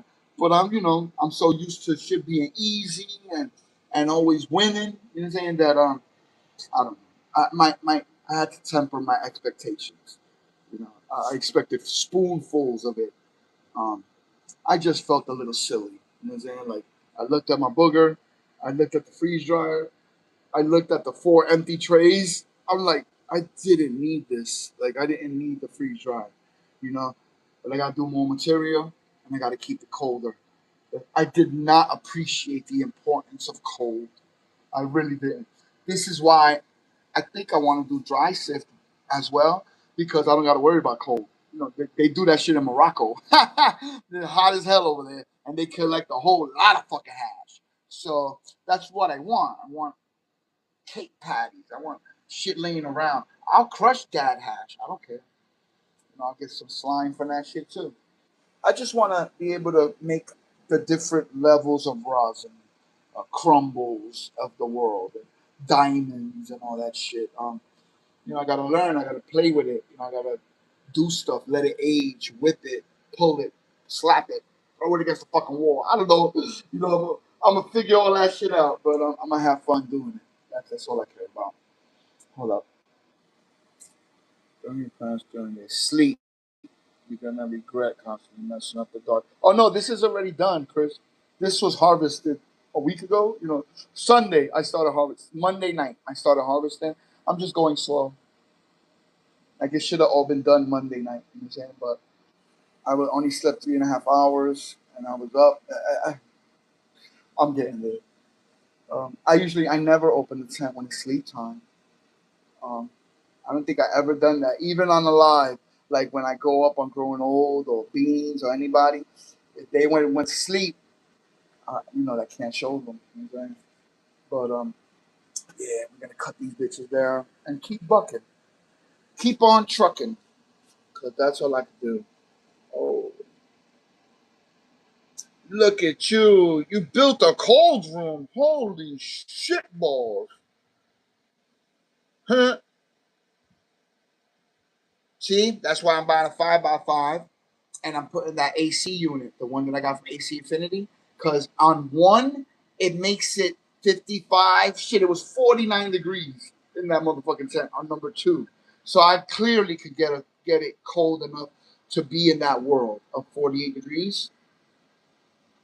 And then I feel like that, uh, uh, also with the ice cubes not being large, I'm gonna get those Sonic ice cubes that are more like minced ice. I won't use as much ice. I'll use more material. I'm getting a hose that I have elbow room to whip and do because I was confined to that little to the sink. I couldn't pull it long. I couldn't really do things. You know what I'm saying? I definitely know how to clean the bags. I got a little system for that. I fill the tub with alcohol, turn it inside out, like a DJ, and then I put it on the cold water. Because I try to use hot water, it just sticks. Cold water, everything got to be fucking cold. Everything got to be fucking cold. Yeah, let me get something to cut this bitch down. Here we go. Here we go. Here we go. All right, photosynthesis takes a minimum of 100 hours to break down. All right, so it needs a minimum of 4 days of dark to ensure that it's still not active. Hmm. I did instead of dark this time. I did light. I did supposed to be 48 hours of light, but it was more like 72 hours of light at the end, and then I put them in darkness. And they've been in dark since whenever that was. I shut it off. Yeah, I shut it off to go work on the bubble. So Saturday night was the end of that light shit. Saturday, so Sunday, Monday, Tuesday, Wednesday. Yeah, it's been 4 days. It's been about 4 days. But I have been opening the tent to get another stem and shit like that. So it wasn't solid dark 4 days. I opened the tent to, whatever gleamed in. Um, I gotta say though, that 48 hours of light, I like it a lot better than the dark. You know, I'm not crazy. I know nothing got created in such a short period of time, but I feel like it enhanced what was already there. I would hazard a guess that that's what happened. Frenchie was not that frosty. I came in after only 2 days of light, 48 hours or so. Um, she looked like Parmesan cheese. Somehow the snow looked thicker. Like it got thicker. Like I'm like, what the fuck? Even the bitch in the corner that wasn't frosty at all, kind of, it looked more pronounced. Yeah, I'm a fan. I'm a fan of the light. I asked THC, I asked a few people what they do, and he's like, no, I don't do no darkness, bro. Ain't nothing happening in the dark. He was there with the plant. And he gave me his science, his way. Because again, all I could do is hear everybody out and try to fit it to me. See if it works for me. It's like 30 ways to get to the top of the mountain. You see, we don't all have to use fucking ropes and whatever. I could get dropped off in a chopper. Like there's a lot of ways to get to the top of the mountain. So I'm I always defer to you guys because y'all know so much. Y'all been doing it so long. I'd be a fool not to take your advice or at least soak in what you're trying to tell me, and then do my best to apply it to me. I really, really, I just want to do a good job with the next one with these regulars. That's why I'm going back to just 3 and 4 plants. I want to train them from early, low and wide, and I want to feed them enough. First time I ever grew, I overfed the cups, and then I got scared to feed. Um, and ever since, I've been very apprehensive with feeding. So much so that my girls are skinny because I don't feed them enough. Apparently, making 4 gallons of water of feed to feed 6 5-gallon plants is not enough per day. That's nowhere near enough. So I guess I don't like asking AI because AI is wrong a lot. How the fuck I'm correcting AI twice? I did that for growing. I asked them how to add my hydrozine to the order. I didn't know where I should put it the best, and he said some horse shit, and then I'm like no, but I put I pH and then I add mycorrhiza, because it's powder. It doesn't really change the pH. Motherfucker's gonna say you're absolutely right, and the reason that worked. So why do I have to correct you to find that out? Why, I did that twice, dude. And again, I only know shit that I see on YouTube videos. The fuck do I know? Oh, we got feedback. We got a lot of feedback. Um, oh shit.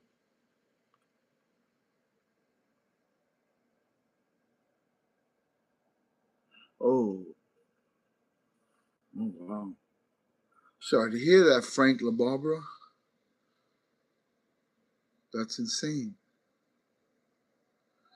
Grumpy, what's good, man? Yo, I'm sorry, man. I don't always check the fucking chat. My bad, yo. Yo, I woke up late, Grump. I checked in and y'all already finished the show. I think all these days being awake, 3.5 hours of sleep every day, kind of caught up to me. I fell asleep around 6:30 this morning. I woke up at 1 o'clock. One something. I'm like, wow, I slept. Holy shit. I know I slept because I didn't care about putting my hair, wrapping my hair. I just went to sleep, bro. Fuck the dumb shit. Fuck all trying to look cute and shit. Fuck all that. I just yeah, man. I'm trying to get. Oh, John Doe was really good, man. What's really good, man? I hope y'all having a great day, bro. Real talk. Real talk, man. I love y'all, bro. I hit up day one, but I don't think he got WhatsApp. So I think that text went into the ether. I should just text his phone. I should just text him directly. He probably think like, damn, I did be bullshitting, bro. It's been 2 days. I gave him that number. I hit you, dog, but it was fucking on WhatsApp. I thought maybe he had WhatsApp, and I don't know. I'm a silly goose. Um, they're gonna owe me some money. Agricultural laws 10 times what it was worth. 2 million. Now it's 10 million. Oh my God. Brother, I wish you all the luck, man. Real talk. Luck is not a strategy, but I sincerely hope everything lines up accordingly so that shit goes swimmingly. Real talk, man. That's a lot of work to put in and have all that material, and then motherfuckers try to fuck you over and shit like that. Fuck all that, man. What's fucked up is you go to court, right? And what you see? The lady holding the scales, she got blindfolds on. It's almost like whoever puts the most money on the right side of the scale is gonna win. Like it don't matter who's right, who's wrong. She's not looking. Just give a gift. Pay tribute, motherfucker. Dude, I done been in court so many times. I sit there thinking the craziest shit. I hate when people come, you're handcuffed to the next guy, smell like fucking ass, whatever, and people are like, oh, Barbara, so how was your weekend? Oh, and they're talking about life. It's not their fault. They're normal citizens. You know what I'm saying? They're allowed to have a life. But I was just in the building, hearing people get plowed and all types of shit happening. Oh my God, I fucking hate that place. And I only been to county, bro. I hate, like, whenever I be there and motherfuckers be like, I can't wait to go down. I can't, like, they want to go to prison because they say it's better. I get more amenities. I can have a TV in my room. It's easier to get cigarettes. Wow, you really know this jail shit, huh? I'm gonna stay the fuck away from you. I'm trying to go home, dogs. Like, fuck all the dumb shit. I'm a silly goose. I'm out there chasing drugs that I shouldn't be doing. And yeah, I got caught up in shit. But I ain't trying to go to prison just so I can have a TV in my room. You know what? I got a TV too? My house. I'm going home, dog. Fuck the dumb shit. Mm. Mm. Or they dealing truth and whoever got the most money. Dude, I done walked in with all. I done been in cases where the motherfucker put Tech Nines to a woman with a baby, and because he had the right lawyer, nothing. Go home. Go home. Time served. I got caught with a bag of weed or whatever. You got 3 months. You know what I'm saying? What? Dude, I watch people do like cases before you go. Like they're way worse, and they get slaps on the wrist. They get nothing, time served, whatever. Jackets longer. They've been mad violent crimes, but because they had Arthur Abrams, he walking with that gold tooth and his fucking snakeskin boots. He knows the judge by the first name. You're good. Apparently, you're good, no matter what you did. Wow. Yeah.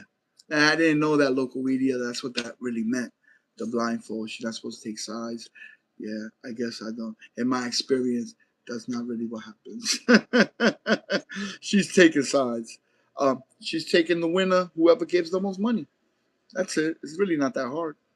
You got money, you can pretty much do whatever the fuck you want. That's a goddamn shame. But in my experience, that has been the truth. Dude, carjacked in broad daylight. A baby. Tech Nine. Nothing. Sat in for 3 months waiting for his day in court.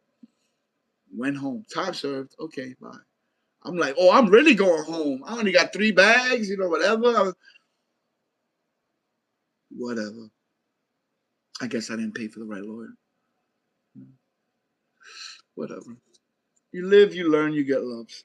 Then I started getting good lawyers. Then I got a good lawyer, and the motherfucker, the one for the violence when I fought the police.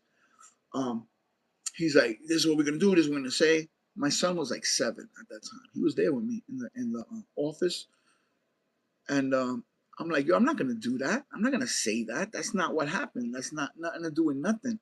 Um, no, I'd rather stand on the truth and whatever. Yo, this motherfucker gonna look at my son, and he says, "Yo, your daddy's a good person, bro. He's a good guy. You can see he got a good heart, but that is not the way we're gonna win." Like whatever, and I didn't listen to him. I did what I felt I should do. You do a crime, you get in front of it. Yeah, I did it. I ain't here to make excuses. I did it, and I would take my punishment. I'm a grown up. I know the dirt I do. I know the shit I did when I left the house. Now, I got blackout drunk, so I don't know, really wasn't in control of what I did after that, but I physically did it. Yes, that's me in 22-minute video fighting the fucking police. Yup, that's me. Yeah. 5 of them. They were hitting me with nightsticks on my fucking shins. They told me when I woke up, they're like, "You, we was trying to take you down. We couldn't take you down for shit, bro. You only stopped because you wanted to." When the guy ripped your shirt, when you flipped over, Paul, whoever the fuck he was, on the car, and he held onto your collar, your shirt ripped in half, and you just stood there for like 3 seconds. You're like, "Yo, you ripped my polo." You can hear it in the video.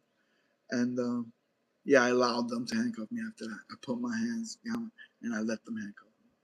But I told him, he was like, "Yo, where you train? Like you do MMA, UFC?" I'm like, "Bro, I play Call of Duty, bro. Like, no, I don't do no motherfucking training. Are you fucking crazy?" And he was like, "Man, if you could do what you did sober, we need motherfuckers like you out in Afghanistan." They were Marines, 2 of them. Yeah, I woke up and I click, clink, clink on the hospital bed. I'm like, I look at it and I look at the cops there and they got their back to me. They're like looking out.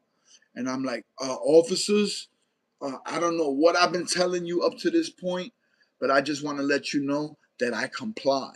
Motherfucker started laughing, He's like, "Where the fuck was this guy 20 minutes ago?" Dude, they was cool as shit, bro. They were cool as shit, except the one little guy. I think he had Napoleon syndrome. He was a little embarrassed that, a drunk dope fiend flipped him on his fucking brand new cruiser because it was new. They made a point of saying it was new. Well, not no more, motherfucker. Start trying to be slick and handcuff me while I'm talking to people, Because in the video I go, "Don't handcuff me," and I flipped them over my fucking. And I guess as a reaction, he held on and he ripped my fucking shirt in half, bro. The only polo I ever had with the number 16. That's my project, 16th Street. I was mad as fuck, bro.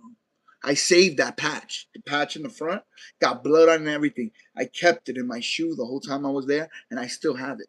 I was gonna sew it on a jacket. The memories. Oh, let's go back. That sounds like a great story. I don't want to miss no piece of that, local media. Let's go from the beginning. Let's go from the beginning. Do this shit right. All right. Wow. There's a lot going on. You shouldn't feed cups at all, right? Too small. They don't need that much that young. Bug out, local media.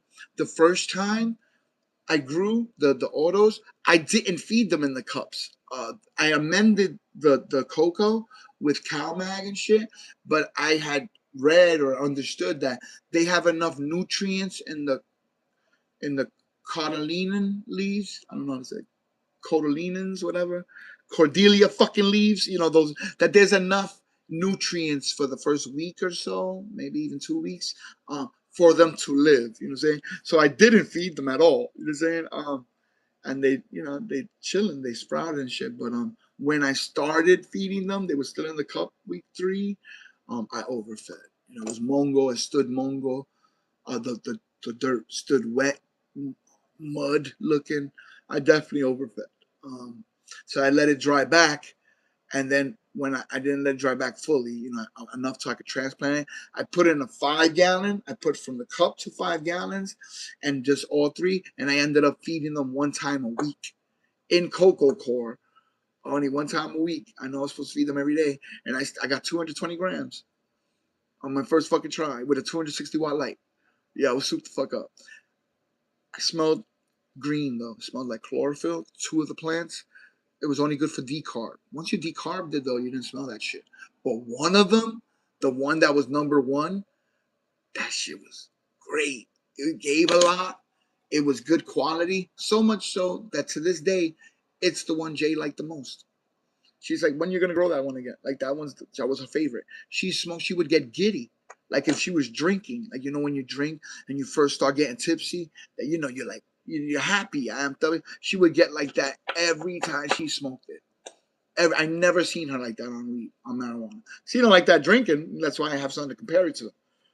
But and then the Paradise Surprise, forget it. That was the second girl. feminized seed. When I was drying it, the third, fourth, maybe fifth day that I went to go check on them, and I didn't smell green. All I smelled was citrus, like terps. I got happy. I was like, oh, I can make the flavor. You know what I'm saying? Like, yeah. You know what I'm saying? I want all of, I want many flavors. And we got a little happy with buying a bunch of shit. And I feel dumb now because I know you guys, and the shit that I've gotten in the mail, I feel is way better than the shit that I bought. So the downstairs tent is gonna be for their meds, feminized seeds, whatever fancy shit that we bought. And then up here is gonna be regulars and the shit I'm learning. And oh my god, that tent is still open. I just glanced and I could see that it's open. I'm a fucking crazy person. Let me go. Let me go cut one of these colas so I could at least sit here talking shit and do some work. I'll be here all fucking day, and I won't actually do nothing because I love you people so much, and I love talking shit. I just like talking. I'm a talkative kind of tuna. All right, bet. Look, I got a fancy one. It's like arched. It's like arched, and it's like titanium. It's what it is. I don't know. It's okay, I guess. You know, the other ones work just fine. Like I don't know why I got it. I'm always buying shit. All right, that's enough. That's clean. Um, what's this? I forgot to cut this little tuna. A little tuna. Yeah, little larfers like this. I just are even smaller. I like go through them to take the seeds out that I found. I'm telling you, I collected probably like 30 seeds already from 2 plants, and I only take the ones from the top cola that I could see right at the top, and then little tuna, little larfers at the bottom, whatever, that I don't mind mincing up and going through. I've been taking them. And probably every seventh seed is like white and undercooked, but most of them are tiger stripe, light brown and dark brown, tiger stripe, which apparently means it got seeded early. It was day 17 when I found that pod, and TAC said it. I went on a live, I grabbed it, and I go, ooh, what's this? And I squished it right over the motherfucking Daydreamer. And there's 3 fans in there, so ooh, life, new life. New life. Hold on 1 second. Let me cut this big bitch down.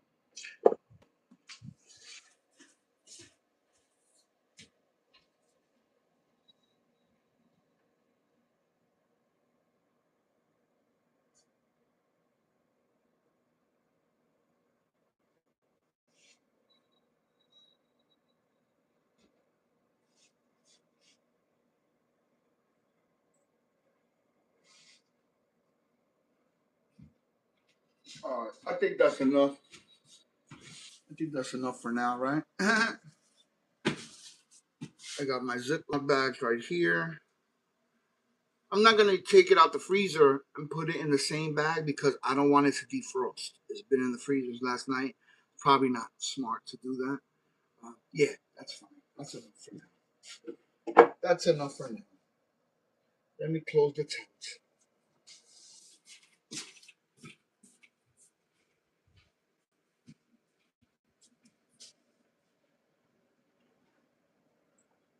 Wow, smells good.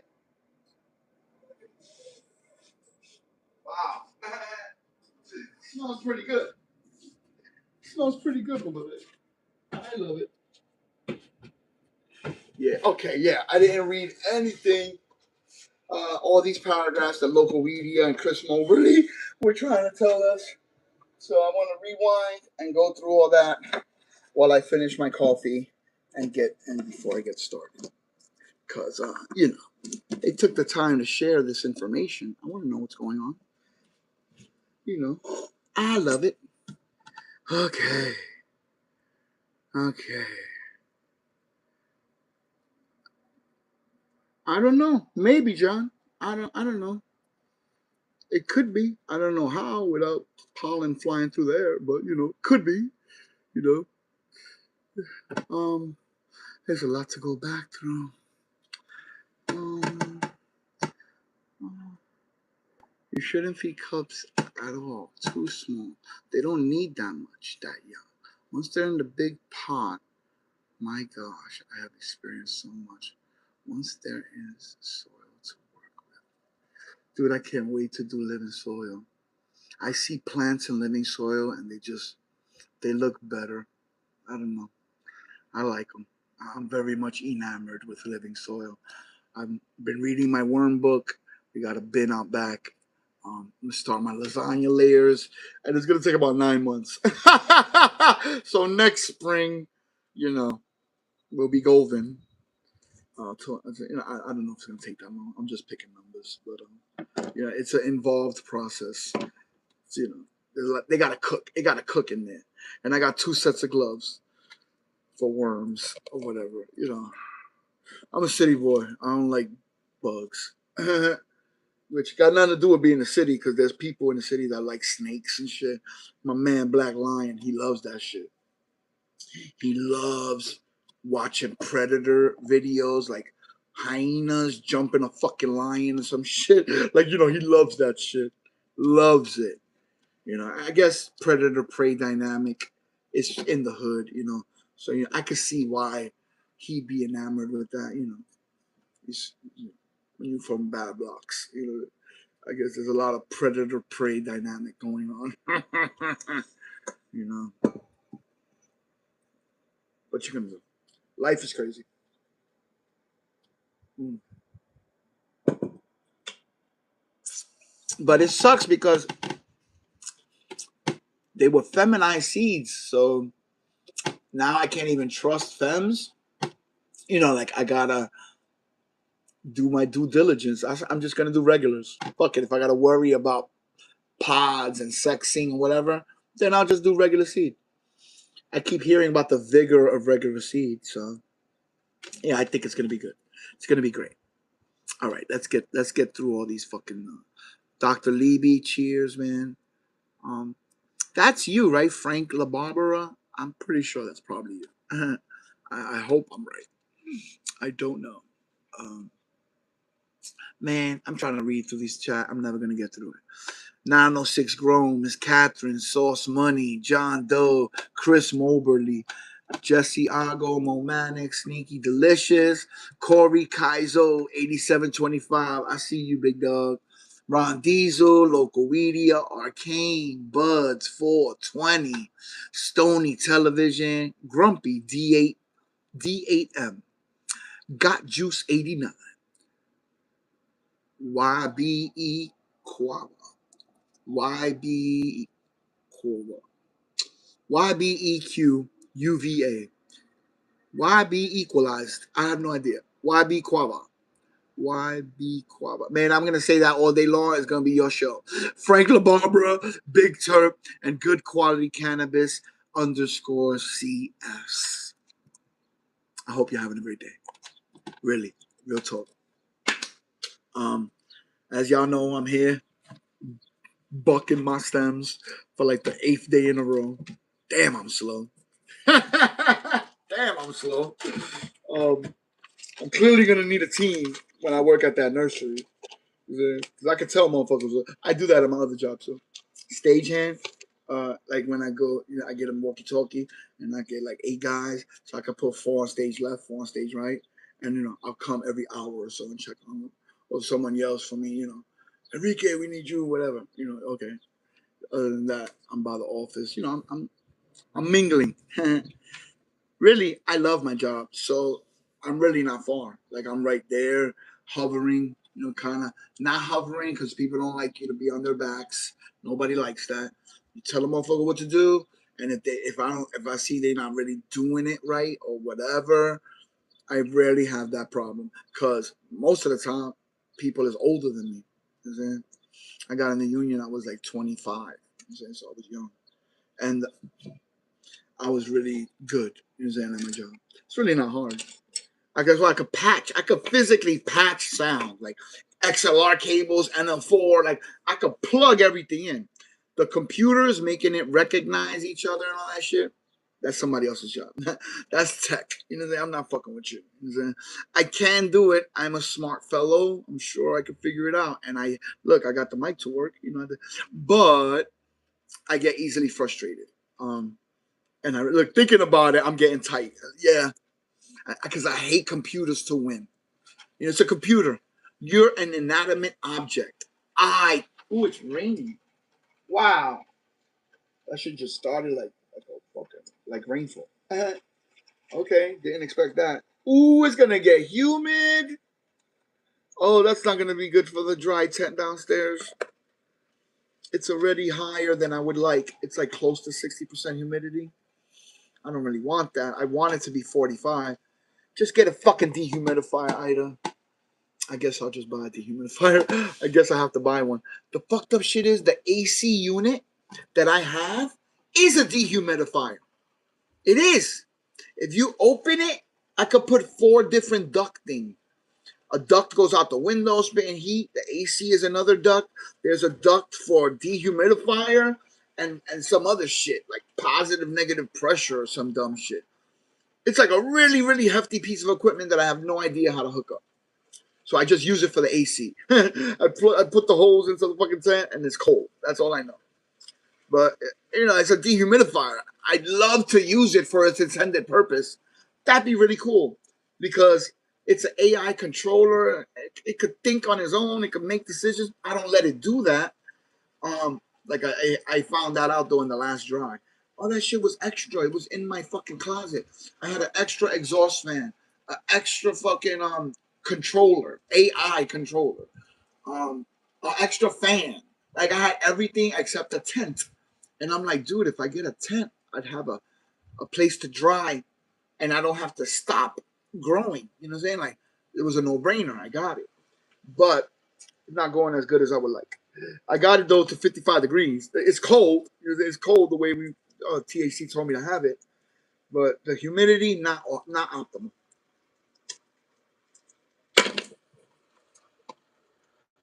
All right, all right. Wow, Galaxy, what's up, big dog? All right, let's go. I'm still trying to catch up. Okay.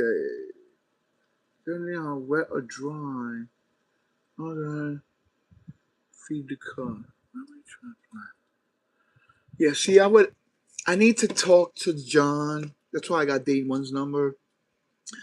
And everybody, Chris Moberly, Corey, anybody, like be like, yo, how much water am I supposed to be feeding the 5 gallon?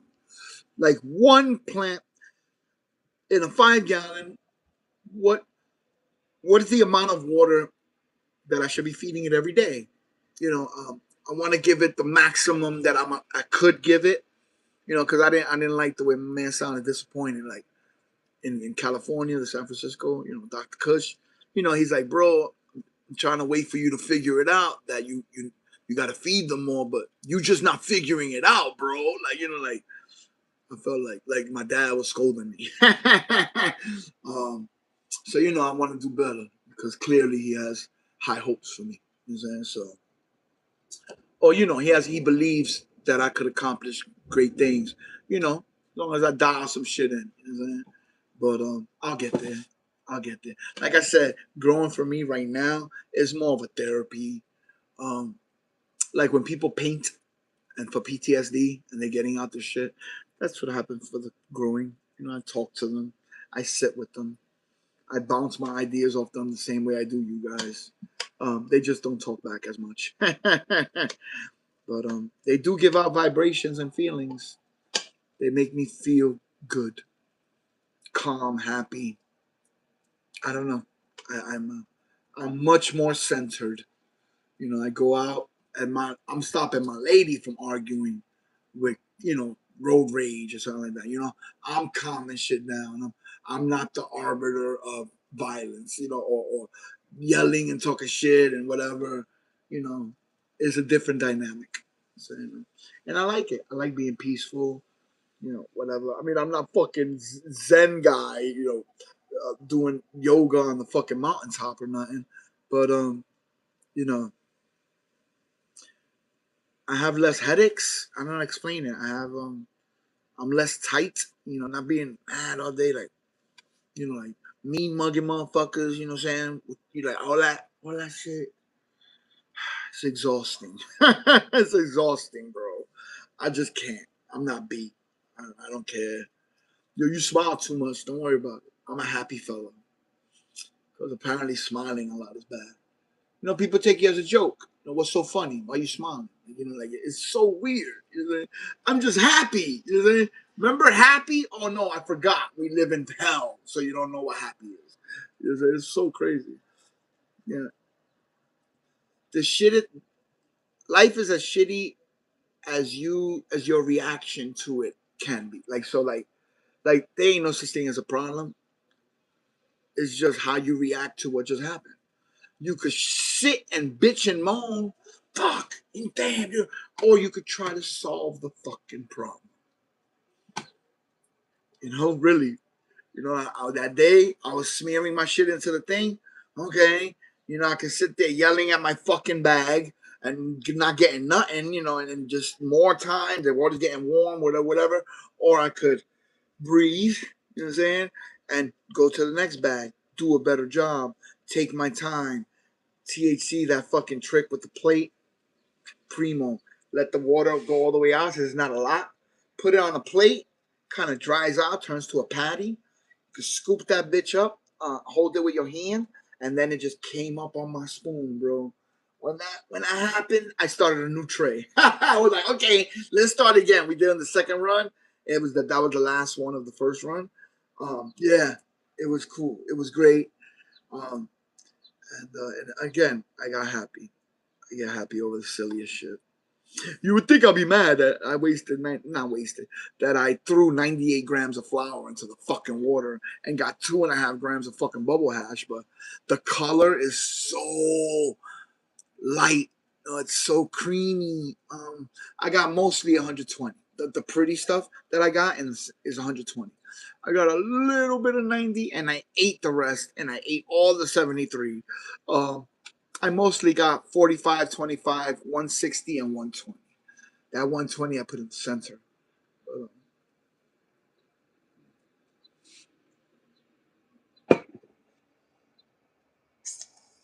Um, we're gonna get a 5x5. We're gonna make an artificial cold room, and I'm gonna go for round two with a lot more material. Um, Hopefully a pound. Last time I got 18 zips from the um, 5 gallons, so I'm hoping for about the same. Yeah, and that's gonna be a different world. That's gonna be a different fucking world. Less ice, cold room. Yeah, yeah, we're gonna collect some shit. Yeah, it's gonna be on. And then I'm gonna freeze dry it. Then I'm gonna sift that bitch to a fine fucking powder, and then we're gonna smush. Hopefully, 10 grams, whatever it is. I want to do 7 to 10 grams. I think that's all that could fit on that little fucking plate. And I have the double bags from the press club. They're 25 micron and 120 micron. I forget which one is on inside or outside, but yeah, it's supposed to prevent blowouts, and I'm looking forward to doing all this shit, man. This is gonna be great.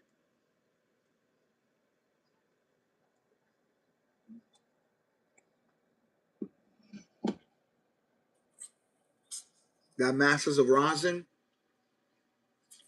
is going on this weekend, the 18th and the 19th, Saturday and Sunday, because the 20th is Monday.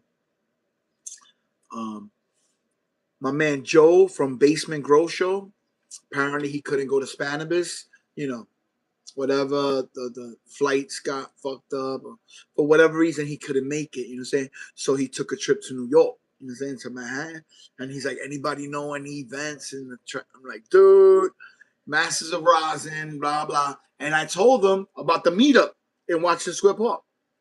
I'm like, dude, the members of the community are supposed to be pulling up, including yours truly, to meet up and compare flour, bug around, talk shit, and just break bread.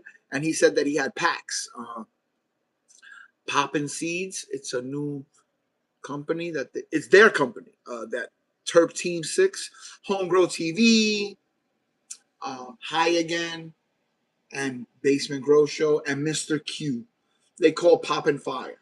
They got the emoji, the watermelon emoji, all the stuff that they've been showing for the last few years, and some crosses with Ridgeline Farms. I believe only Ridgeline. Maybe they got some Huckleberry. No, they got one Rainbow Rose. I believe it has White Thorn Rose in it. So they do have something from Huckleberry Hill. But they've been doing a lot of shit with Jason Gelman from Ridgeline. And they got one. It's Fem Seeds, though. And they got blueberry caviar in it. So I went looking. Now, I figured I know a lot of people who could reverse that shit and then up seed, whatever they call that when they make a bunch of seeds, seed increase and all that jazz, and then give it to the community. I think that'll be a good look. You know what I'm saying? A lot of giveaway, a lot of shit to give away, whatever. However we get it to the people, I think it'll be a good look. You know what I'm saying? Spread around some of this fucking smoking shit, this He-Man fucking genetics, right? Man, that shit costs a lot. They it's a pretty fucking penny. So I'm hoping that my man Joe pulls up, Washington Square Park, because he thanked me. He goes, "Wow, thank you for this." I gave him a few ideas, and I told him about the meetup. Marcus Green Thumb and me are gonna be meeting up with maybe a few other members of the community, maybe none. I don't really care as long as Marcus shows up. We're gonna have a grand old fucking time. Um, and yeah, if he pulls up, dude, shit, I want a seed pack. I want a Poppin' Fire pack. I just want the one. They only made one regular. It's the Rainbow Rose. I know they're crushing that in California to make rosin, so I'm not opposed to getting that. But whatever, if I get my hands on that shit, I'm sending it to THC. Let him do what he do. Work your magic, big dog. Hunt that shit out. Seed increase that bitch, and then hand it out. 5 at a time to anyone who wants it. You know what I'm saying? Members of the community and shit. Yeah, that'll be pretty cool. I'd love to help facilitate something like that. I'm doing it with the Lance. I got a pack of F2s, Lance. Sending that shit to THC, bro. Let him hunt that shit out. I know what he does. He'll pop all 10. He'll do what he do. He'll do what he do. And when he finds that one with the best structure, the best terps, whatever, do a seed increase on that shit. As long as I get 10 seeds back, I don't give a fuck what you do with the rest of them. Real talk. I don't care. I do care. I want him to hand it out, to give it to the members of the community. That way, I don't know. It's like some way to pay back the people. I'm almost at 650 subscribers. I've been at 500 for a very long time. Whatever I was at. So clearly, I'm getting subscribers, and I definitely have you guys to thank for that. And I don't know, I want to do something nice when I get to 1,000. Something that benefits people, not a fucking sticker, not a fucking shout out. Genetics, you know what I'm saying? And not genetics that I made by mistake that's gonna hurt them. Some shit that niggas that people actually tested. You know what I'm saying? Yeah. You know what I'm saying? Yeah. I want to help facilitate that. You know what I'm saying? I think it'll be a nice gesture. Thank you to the community. Probably not thinking about buying no motherfucking Ridgeline Lance. You know what I'm saying? But when you smell that shit and you taste it, you'll be like, yeah, I can see why I want a cup or two or whatever. But I think it won the Emerald Cup or just the Cannabis Cup. I don't know. It definitely won some shit. And I know some people say, oh, it's hype. Like you can't trust those cups because there's friends. Like people be like, oh, we're going to vote for so and so because, he deserves it or something like that. There could be that going on. It's not unfeasible that some people vote like that. But there's some farmers that is not going to admit that anyone's shit is better than his. So it's in the Emerald Cup, it's only farmers that vote or the farm. So if you get 300 farmers to agree that guy's shit is better than all of ours put together, No matter if like 10 of them did it for a favor, like yo, I owe him. I'm gonna vote for him. 300 people didn't do that. Okay? No fucking way. Nobody grows and harvests, spends 9 months from February to fucking October, honing down their shit and entering a cup to vote for another motherfucker. Hell no. I trust the Emerald Cup. You know, I don't know about anything else, but I think the Emerald Cup is farmers only voting. Yeah, I'm gonna trust that. Like, farmers said that this is the best shit that came out of this county this year. Yeah, I want some of that. You know what I'm saying? That's why I bought everything that won. Like that. I bought Mendo Dope. I got the Hetty's OG back cross one. I definitely got Ridgeline Farms. I had to get the lands. I got F2s though. Uh, you know, I didn't know what they were when I bought them. And then when I had them, a man that do know, he's like, "Oh, F2, you're gonna get mad different ones. Like that's not stable yet. You want to make F3. Like you want to pick the one and then whatever. He knows more. That's why I said, okay, I need to send this package like caw. It's gonna land in Oklahoma. He's gonna drop a motherfucking package and let THC do what he do, man. I know he has a lot of shit on his plate.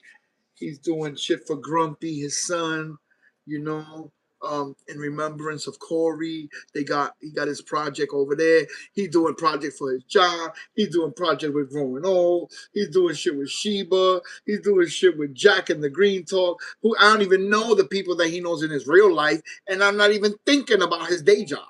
Like this motherfucker got a lot going on. And he's been like chasing this Panama Red for like the last 20 fucking years. Like, whatever. He's doing a lot. So it's a big ask for me to just say, yo, whatever. But he's a good guy. He's a good soul. I'm sure he'll find a corner to pop the 10 beans. And I trust him. I trust that he'll get to it eventually. And by the time I get to 1,000, the seeds will be around. So we'll figure it out. You know what I'm saying? Yeah, we'll figure it out, man. I just want to do something. That's the only thing I could do right now is seeds. Provide some type of genetics that the community, might not be buying or trying to buy, but they'll gladly take for free. Yeah, it's gonna be great. It's gonna be great. All right, let's go through this. So,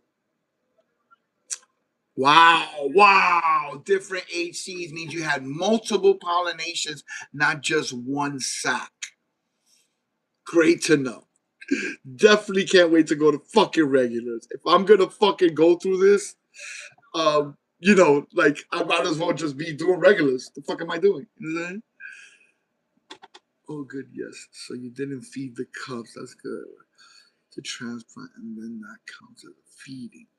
To feed until a few days after they transplanted. Oh, that's why I transplant. Every time I transplant, I don't water them that night. I come the next morning and then I water and they're happy still. They're like nothing happened. Like they're just chilling most of the time. All the time. Yeah, I've never had a plant be like, ooh, sad or something after they got transplanted. Oh yeah, they're pretty good. Dude. And now that I know how to put the silica in the right order, I was doing it before the count mag, but I was doing it before the 3 basic newts. Fuck all that general hydroponic shit. I'm gonna finish what I got here and we're gonna start these new grows with the regulars. I don't want to do too many new things because I'm gonna be doing regulars. I'm gonna be doing that's already new. So I'm just gonna finish my nutrients. My general. I got gallons of it. I'll finish what I got, and then I'll get the lion head ones or Athena. Those are the two that I've been looking at because I want to get powdered because it's cheaper. I get a lot more, and I could just mix it home. Mix it here. I can follow directions. I'm confident in the mix that I make. It'll be right. As long as I follow direction.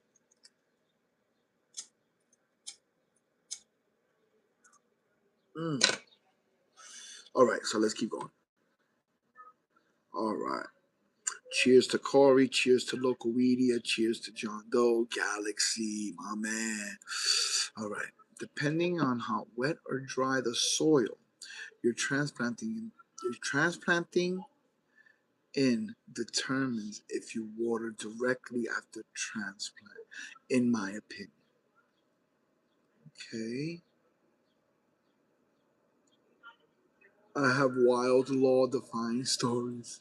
Couple few.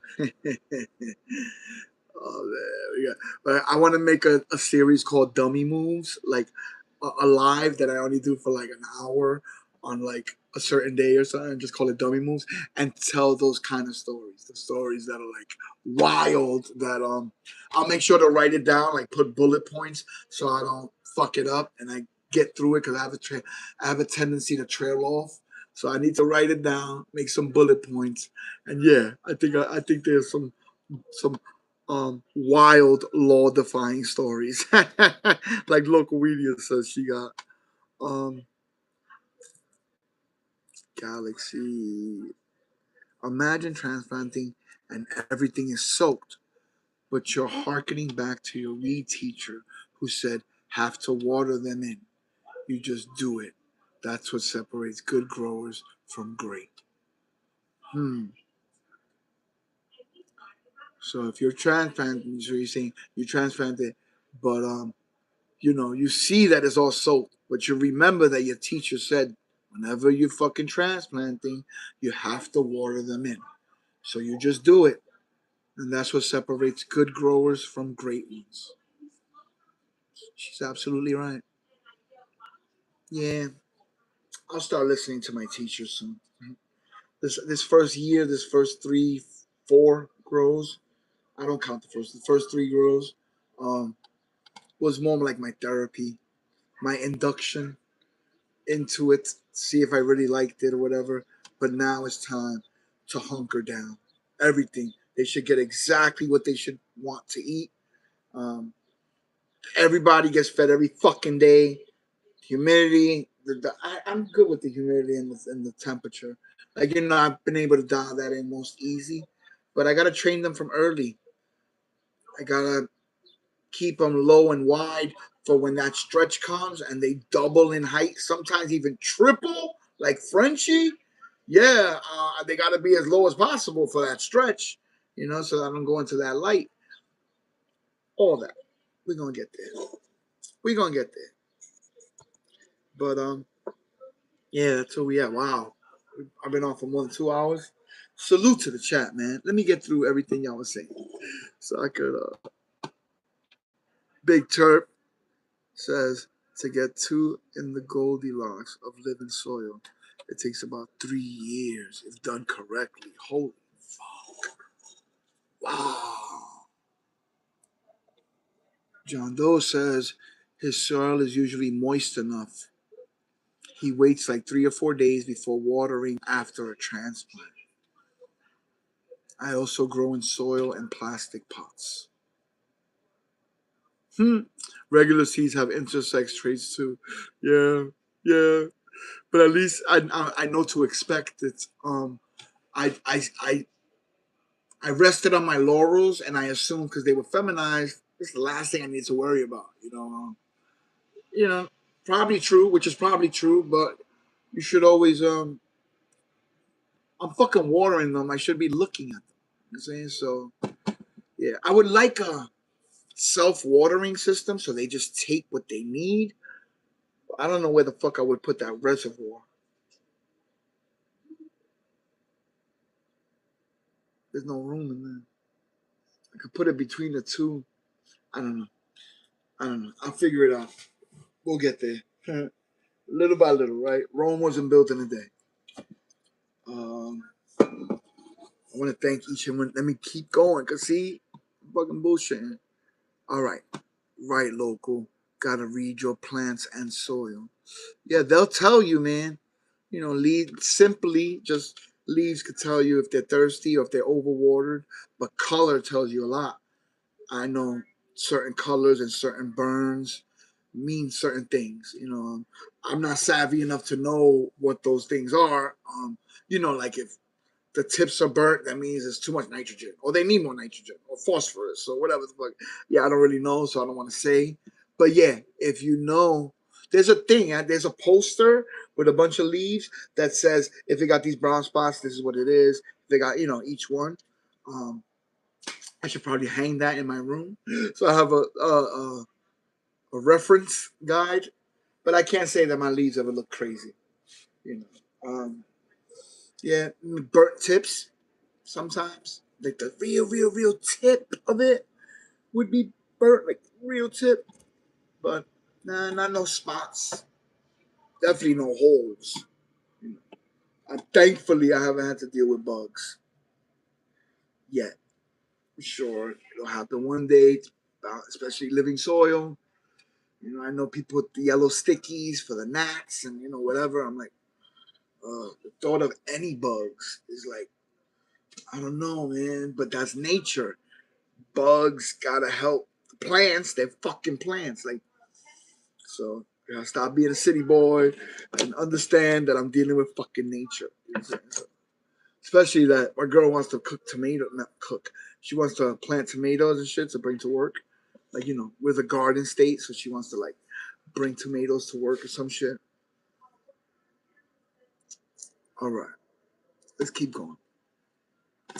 I loved all the wildlife in Florida, says local media. They preoccupied my time every single day, especially the alligators and birds. Oh, yeah, John Doe told me that Dr. Levy is Frank. Yeah, yeah. I kind of figured with the topic he was talking about, the money's worth it. I remember this. Not many people that got that much motherfucking product. Like just sitting on it for like 2 years and shit. I thought it was him. Yes, and use common sense, says local media. Basically, just saying common sense seems to be rare these days, and it's of the utmost importance when it comes to growing. Bug out, and that's true. Local media is absolutely right. Many times, things that I've done over gut, like just feeling, turned out to be right. Because I didn't, like in the beginning, I was growing. I was about 3 weeks in, and the guy from California, he's like, "Yo, you should talk to your plants, man. They feed off energy and shit, and you're spitting out carbon, so that just talk to your plants. It's a good thing." And I was like, "Oh, too late. I already do that. I didn't know I was supposed to be doing it. It just came natural. I don't know. Yeah, I was already doing it for 3 weeks." And just stupid little shit. I do little moves, and I'll tell somebody, and they'd be like, "Oh yeah, that you're supposed to do that because of this." And I'd be like, "Oh shit, yeah. My following my feelings, like Luke. Search your feelings, Luke."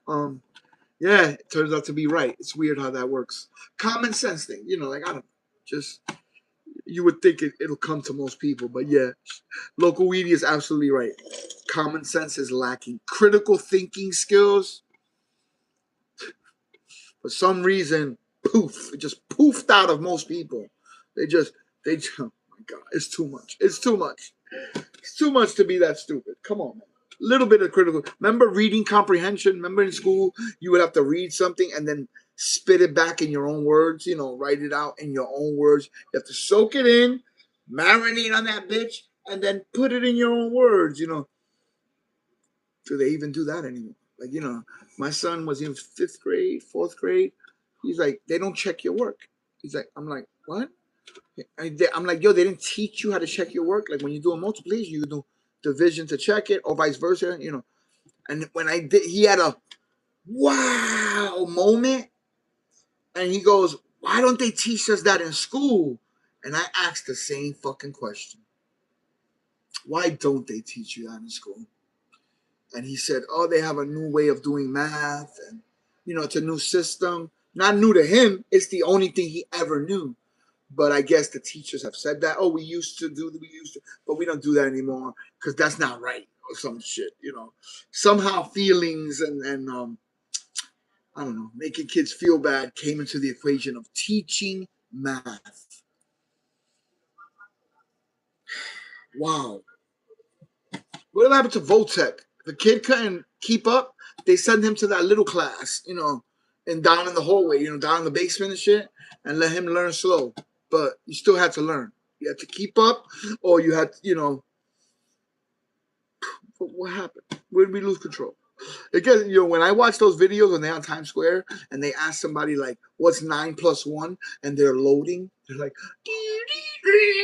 like like they really don't know simple fucking questions.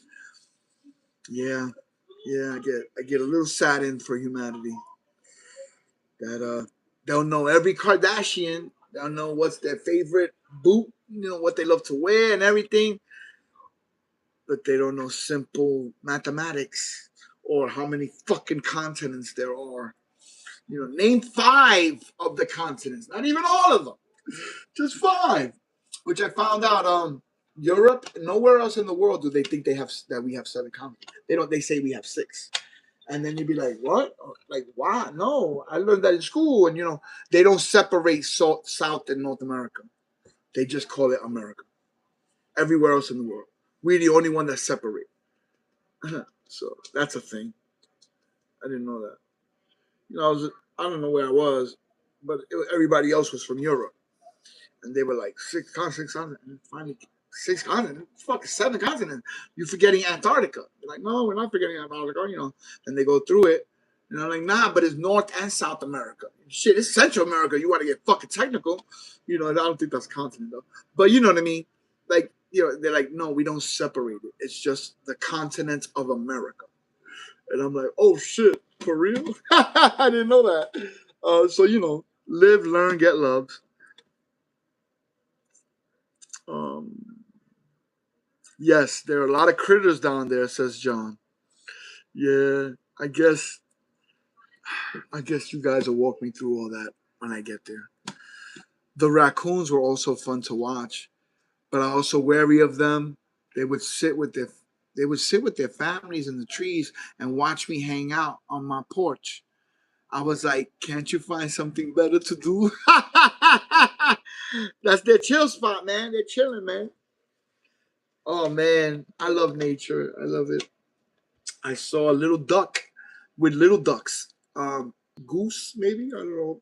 I couldn't tell. Liberty State Park by Statue of Liberty. Statue of Liberty is really in Jersey City, not in New York at all. It's in the Hudson River between Jersey City and New York, and Manhattan. But the park for Liberty State, you catch the fucking boat in Jersey City, or you can anyway. And I was there driving like I don't know a week ago, whenever the fuck I was there, Tuesday, and we cut through Liberty State Park and shit, and you had to wait because a duck was crossing with little ones, with like 6 or 7 little ones behind it. Yeah, I like nature. I like to see it, bug out. I know you're not supposed to touch them. You're not supposed to because human, you know, you shouldn't touch them. You shouldn't make an animal used to us. Like say a deer visits your house every day. It's great. You want to set out water and stuff like that and love it. That's dope. I get it. Why? But you're not supposed to touch it or whatever because the, they smell way better than us. And if you touch it, 2 things. Other animals are going to smell human on him. And more so that I get worried about is the deer would think that all humans are good. So he'll associate a human being with, oh, maybe he'll give me water too. And that motherfucker is loading his rifle. You know what I'm saying? So, I don't want him, I don't want him to, because of me, end up making a wrong decision in his deer life. You know what I'm saying? So, you know. Like I watched the videos where Mama Bear comes to a porch every day, and then one day she brought her babies with her. That's super dope. I wouldn't even know what to do with that information. Like I would want to touch it. I would want to love them and rub them and whatever. First of all, the fucking mother bear probably kill my ass, but it's not good. You're not supposed to touch him. It's just it would be bad form. As much as you would like to.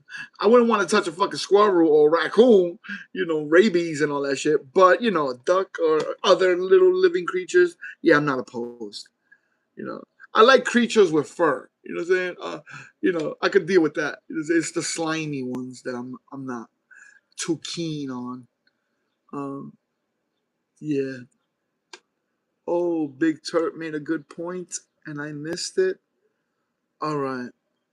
To To get to the Goldilocks of living soil, it takes about 3 years if done correctly. Oh, I did read that before. Wow. Wow. And I'm like 9 months. Yeah, right. 9 months to get to turn your compost into some type of soil, maybe.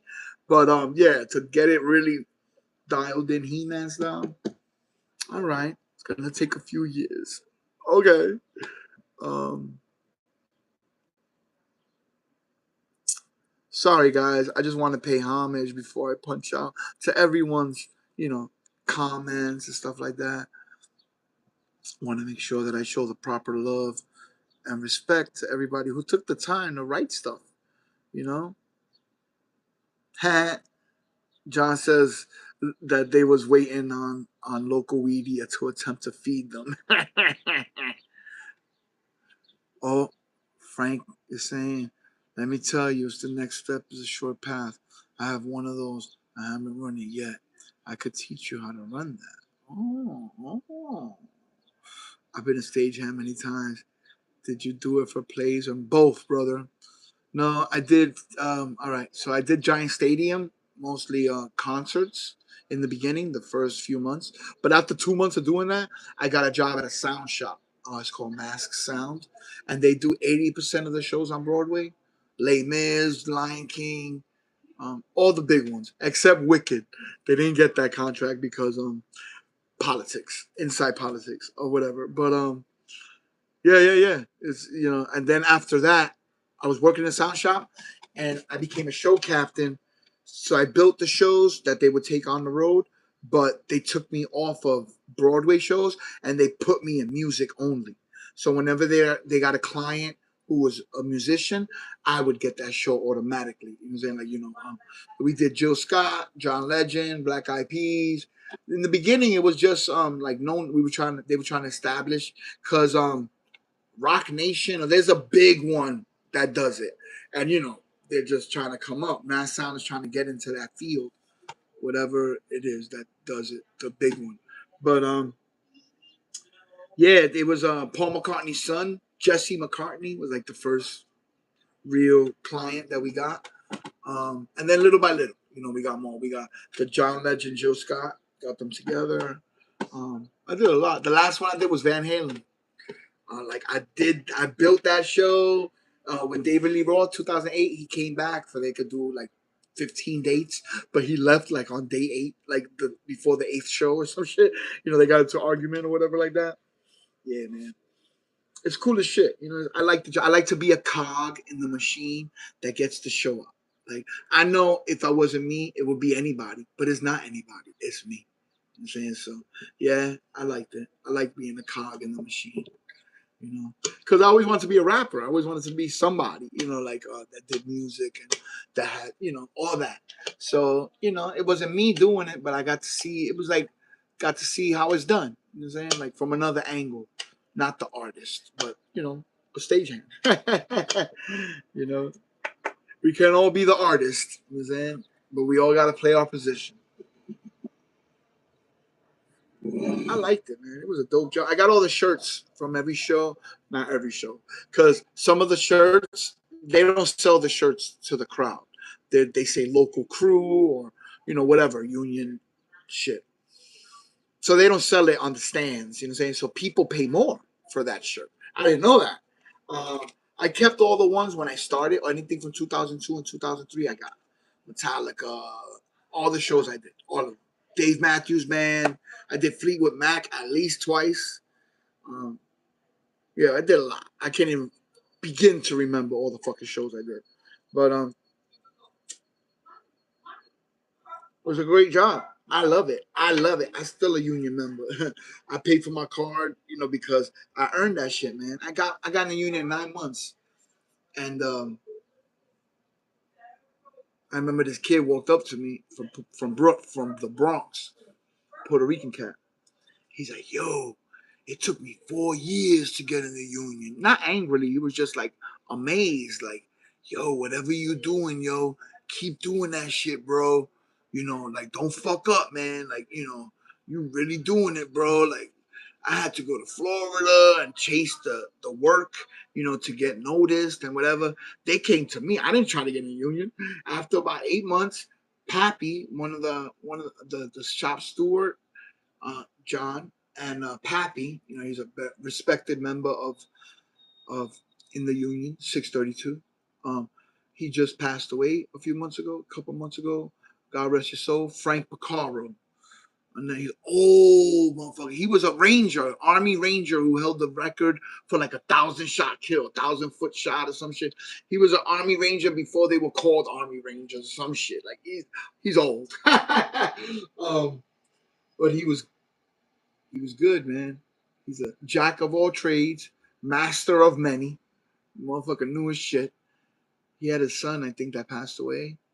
Um, but he had a son that was like a state trooper or something. I don't think he got killed on the job or anything, but life is life sucks sometimes. Sometimes we get thrown with some crazy shit. But he always had his brown mustache, a little bit brown, because he's white mustache. But he's always drinking coffee, and he liked me. He believed in me. He told me, he's like, I thought all Puerto Rican motherfuckers was lazy and shit like that. Enrique, I gotta say, no matter what time they tell you to be, you show up 3:30 in the morning to do an Acura showcase. I'd be the first motherfucker there. You know what I'm saying? Yeah, man. Like, I don't know. I guess I broke a lot of stereotypes in their minds. But I'd be on the dock. Motherfuckers be like, anybody got a knife? Or everybody on the dock just turn and look at me. Like, wow, okay, relax. Can we tone back the racism? Prejudice. Prejudice is not really racist. It's prejudice. They're pre-assuming that because I'm Puerto Rican, I got knives on me, and I didn't.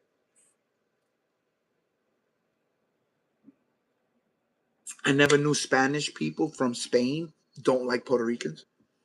I didn't know that. I never met a Spanish person from Spain.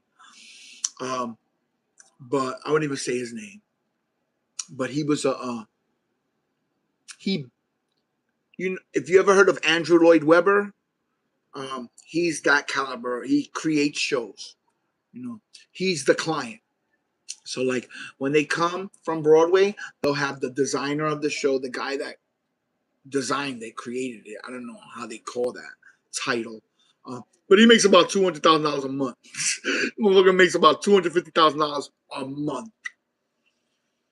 Yeah, it's a lot of money. And he was standoffish. I didn't know he was. I just thought he was cold. Like a cold guy. I didn't know. One day, stayed overtime. I'm outside smoking a cigarette, and he came out. And it was, we were there for more hours, whatever, how long. And I was like the only one who stayed. And he just came outside. He asked me for a cigarette. I'm like, reluctantly gave it to him, you know. And he told me, he's like, yeah, I had a lot of prejudgments about Puerto Ricans, man. I gotta say, Enrique, you're a good guy, man. I'm like, okay, I didn't know I was a bad guy. You know what I'm saying? Like, okay. You know what I'm saying? And, he just kept it real.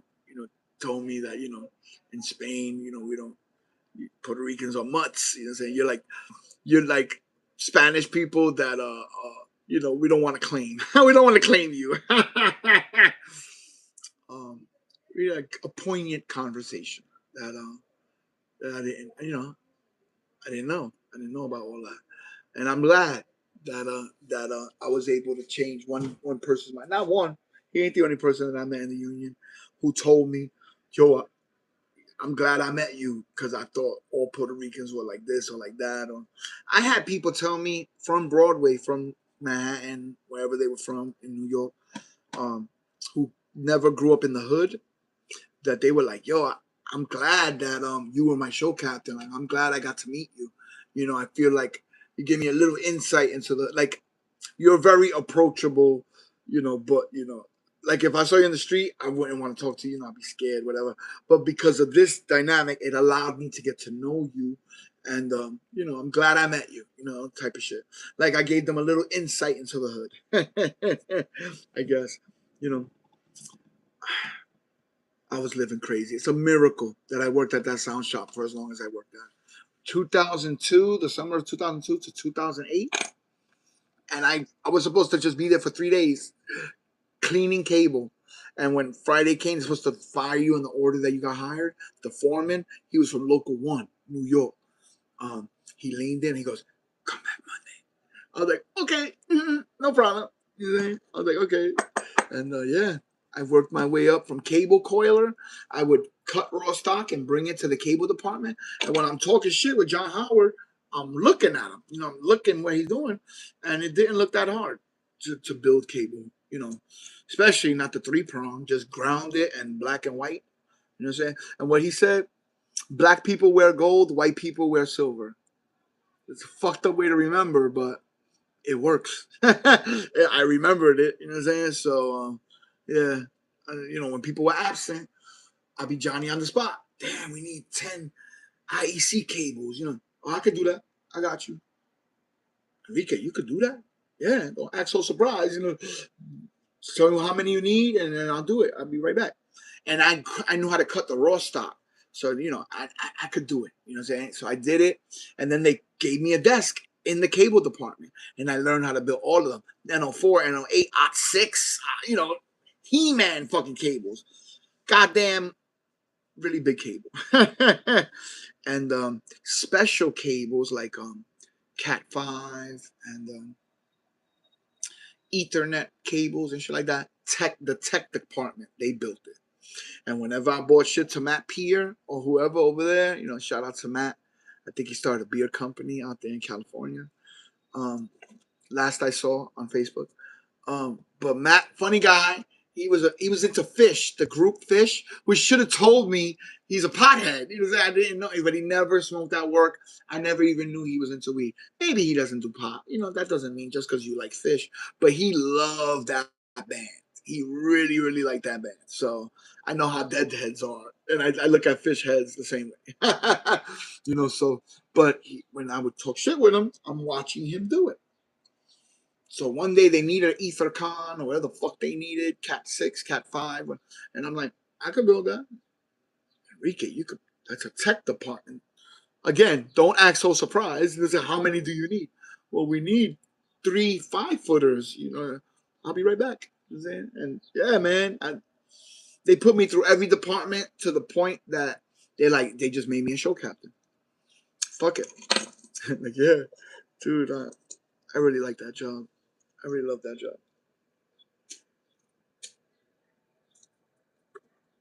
And I kept all the shirts from that first year for the memories. Now, once I saw that they would give me $88 for a fucking shirt that I got for free, yeah, I was selling them shirts. I was giving it to the guys so they could sell them. Because, I was kind of a heroin addict. I was kind of a drug addict, so any money was good money, especially if I didn't have to go rob. I never rob people at gunpoint. I'm not a sticker kid. I don't. I don't do weapons. The first time I went to buy a gun, I was 16. The guy that I was buying the guns from, no, the guy that was gonna bring me to the guy with the gun, he's like, "ID, what the fuck you need a gun for?" I'm like, "I don't know, the world, motherfucker." Do you see where we live? He's like, "Yeah, but you." He told me something that I never forgot to this day. He's like, "Bro, people with guns attract other people with guns. That's not the energy you need, bro. You fly out there. You a good talker. You could talk your way out of anything. You don't need a gun. He's saying trust me. Don't do it. He's trying to warn me. Saying, yeah. It was just the way he said it. People with guns attract other people with guns. I was like, okay, I guess you're right. I was just trying to think like a hood kid, just I walked from projects, I walked down these bad blocks, Wayne Street, new houses. I'm not from there. I'm from the other side of Jersey City. And my projects ain't known for fighting. It's not known for like being able to put in work on the violent tip. They're known for selling drugs, a whole lot of cook up cocaine. Since the late 70s, people know you want Ready Rock, go to 16th Street. But fighting and shit like that, scary motherfuckers that you don't want to fuck with. We have a few, but they're loners. They're a few people. They don't roll in packs like the way Montgomery, Booker T, all the projects. You know what I'm saying? Again, we're like in the hierarchy of projects. My projects is like second to last. And the only reason we not last is because Hudson Gardens is all old people. I'm sure there's young people there, but there's a lot of old people that live there. Yeah, they're not outside hustling and shit up there. It's not that kind of project. Let's go to these fucking texts. Yeah, I did both, brother. Oh no, that was Local Media said that. Why did I think that was Frank who said he was a stagehand? My bad, Local Media. That's so dope. Yeah, I like it. I like it.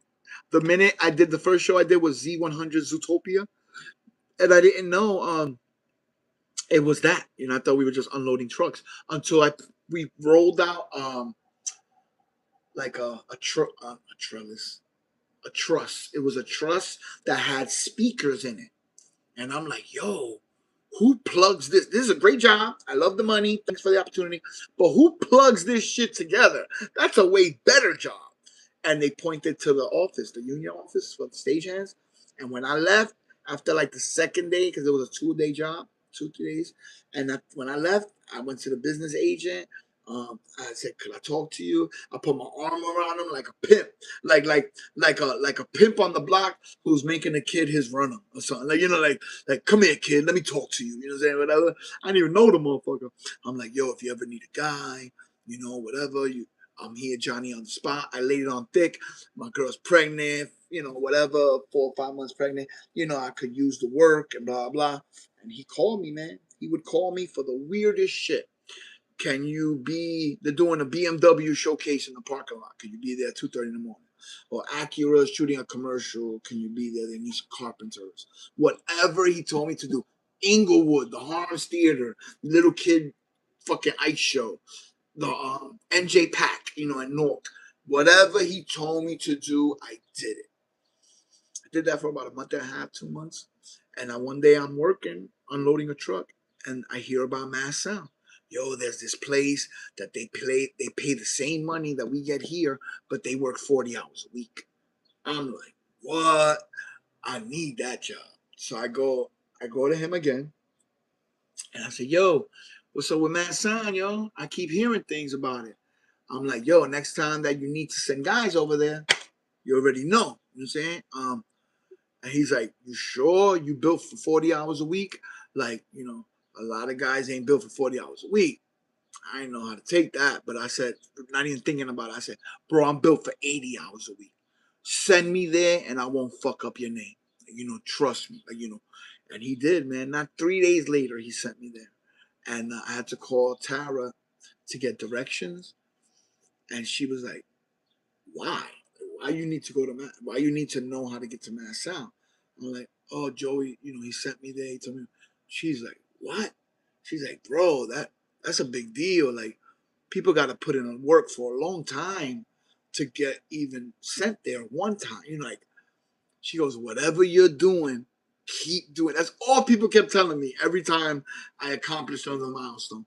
Yo, whatever you're doing, like if I was fucking doing brujeria or something in my house with a cut off chicken head or something, whatever I'm doing, just keep doing it because it's working. Yeah, so that was a thing. That was cool.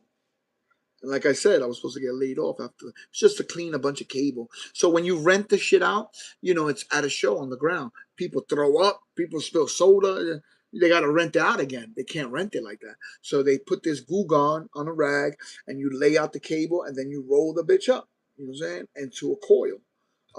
And you clean it as you roll it up. You just empty out the bins, whatever. Not a hard gig until you get a 150-foot long 8 cable or some shit. Yeah, that motherfucker is a bitch. But I would do everything early. So I go to work and I would do the 250-foot thick as hell, the cables, this fucking thick. And I would hunk and roll it out early. And you see the old guys, they're like, ho, ho, ho, look at him. He'll learn, whatever, like working too hard, too early. At 3 in the afternoon, when they're wrestling with these big cables and mad and frustrated and hate their fucking lives, I'm doing 10-foot little IEC cables because I ain't got no more big ones. I knocked them out early. I just had a system to way to do. They one day I'm walking by a wall and I'm walking with the owner's son. Like the owner got too old. He gave it to his two sons. So the son that I was very friendly with, because one day I was working with him and I didn't know he was the owner and I was talking shit about him. I'm like, bro, for real, bro, you don't do shit, bro. I've been here. We've been here 4 hours, and all you do is sitting at that fucking desk, bro. Not for nothing. If I was the owner, man, I fire your ass. He's like, oh yeah, and he's having fun with me because I don't know who he is. So he's like, oh yeah, what do you think the owner would say though, bro? Like I don't even know my man, but real talk, bro. We get paid good, man. Like whatever, bro. Grab a pallet, man, fix a fucking rack. I don't know. Do something. You're just sitting there. Lunchtime came. Frank, Pappy, he left me there alone with him. So he came back to see how I'm doing. He's like, hey, everything okay? How's it going? I'm like, it's going cool. This motherfucker don't do nothing in there, but I told him what I did. He's like, hold on, what? I'm like, yeah, I don't know, motherfucker in there, the pencil geek motherfucker that's in there. He just chilling. He ain't doing a goddamn thing. Must be nice. He's like, yo, he's the owner. I'm like, what? And I came back. I was like bashful, like I didn't make eye contact. I was kind of like kicking a can down the road, like dum da dum da dum, like whatever. And I guess he figured out that I found out. He's like, so you found out, huh? I was like, yeah, I'm sorry. He's like, no, man. He's like, I love it that you didn't even know who I was, but you gave a fuck. You're like, bro, we getting paid good. Don't sit around, man. Earn your fucking check. Like, that's that's great energy. I love it. And we became super cool after that. Super cool. You know what I'm saying? Like, and one day I'm walking by, and there's like an old wall where they just throw equipment and junk and gets piled up to the fucking ceiling, literally. And he's like, bro, I hate this wall, man. Ever since I came here, because they just took over the company, like. So he's like, I hate this wall. Like, I wish somebody could fix it up. You know what I'm saying? At least clean it up, make it look decent. It's embarrassing. Clients come and they like, bro, what kind of shop is this? You can't even clean your own shit. And the more he said it was impossible, the more I was looking at it like, I'm gonna finish this shit by lunchtime. Like, like I was like, no problem. I got you. Every cable was gone, cleaned and put back where it belonged. Every equipment went to its department where it was going to get quality controlled, and whatever couldn't be was cleaned and put neatly. That fucking corner was again by lunchtime, not even the whole fucking day, let alone can't ever be fucking clean. What are you, crazy? Like, what you mean it can't be done? Like, of course it could be done. Anything could be done with enough time and focus. You could do what the fuck you want. So yeah, I hooked up the wall, and I said I would just do whatever was asked of me. It's really not that hard, you know. Shit, we're working with sound and equipment for make believe, for plays, and for music, for things that make people feel good. It's not that hard. I don't know. I never found a day to be stressful. When I was a show captain, of course, I was working 14-hour days sometimes to get everything scanned, and that's stressful. Like having to do everything or whatever like that. But the job itself, it's only as stressful as you make it. You know, I gotta build 50 fucking cables by this time, 10:30 in the morning, whatever. Okay, do it. Yeah. Don't bitch about it. The more you bitch about it, that look, you could have built the cable right there. Why you told me that? Like like I don't understand. I never understood why people, you know, I don't know. Everybody's different. What up, Jay? Yeah. I think I'm gonna punch up. I think we've been on enough. I just want to go through all the text correctly. Yeah. And give people the proper proper respect. Hold on one second. Let's go through this real nice. Oh, yeah, I did all the stage. I started with music, but only unloading trucks. But then I went to a shop that did theater.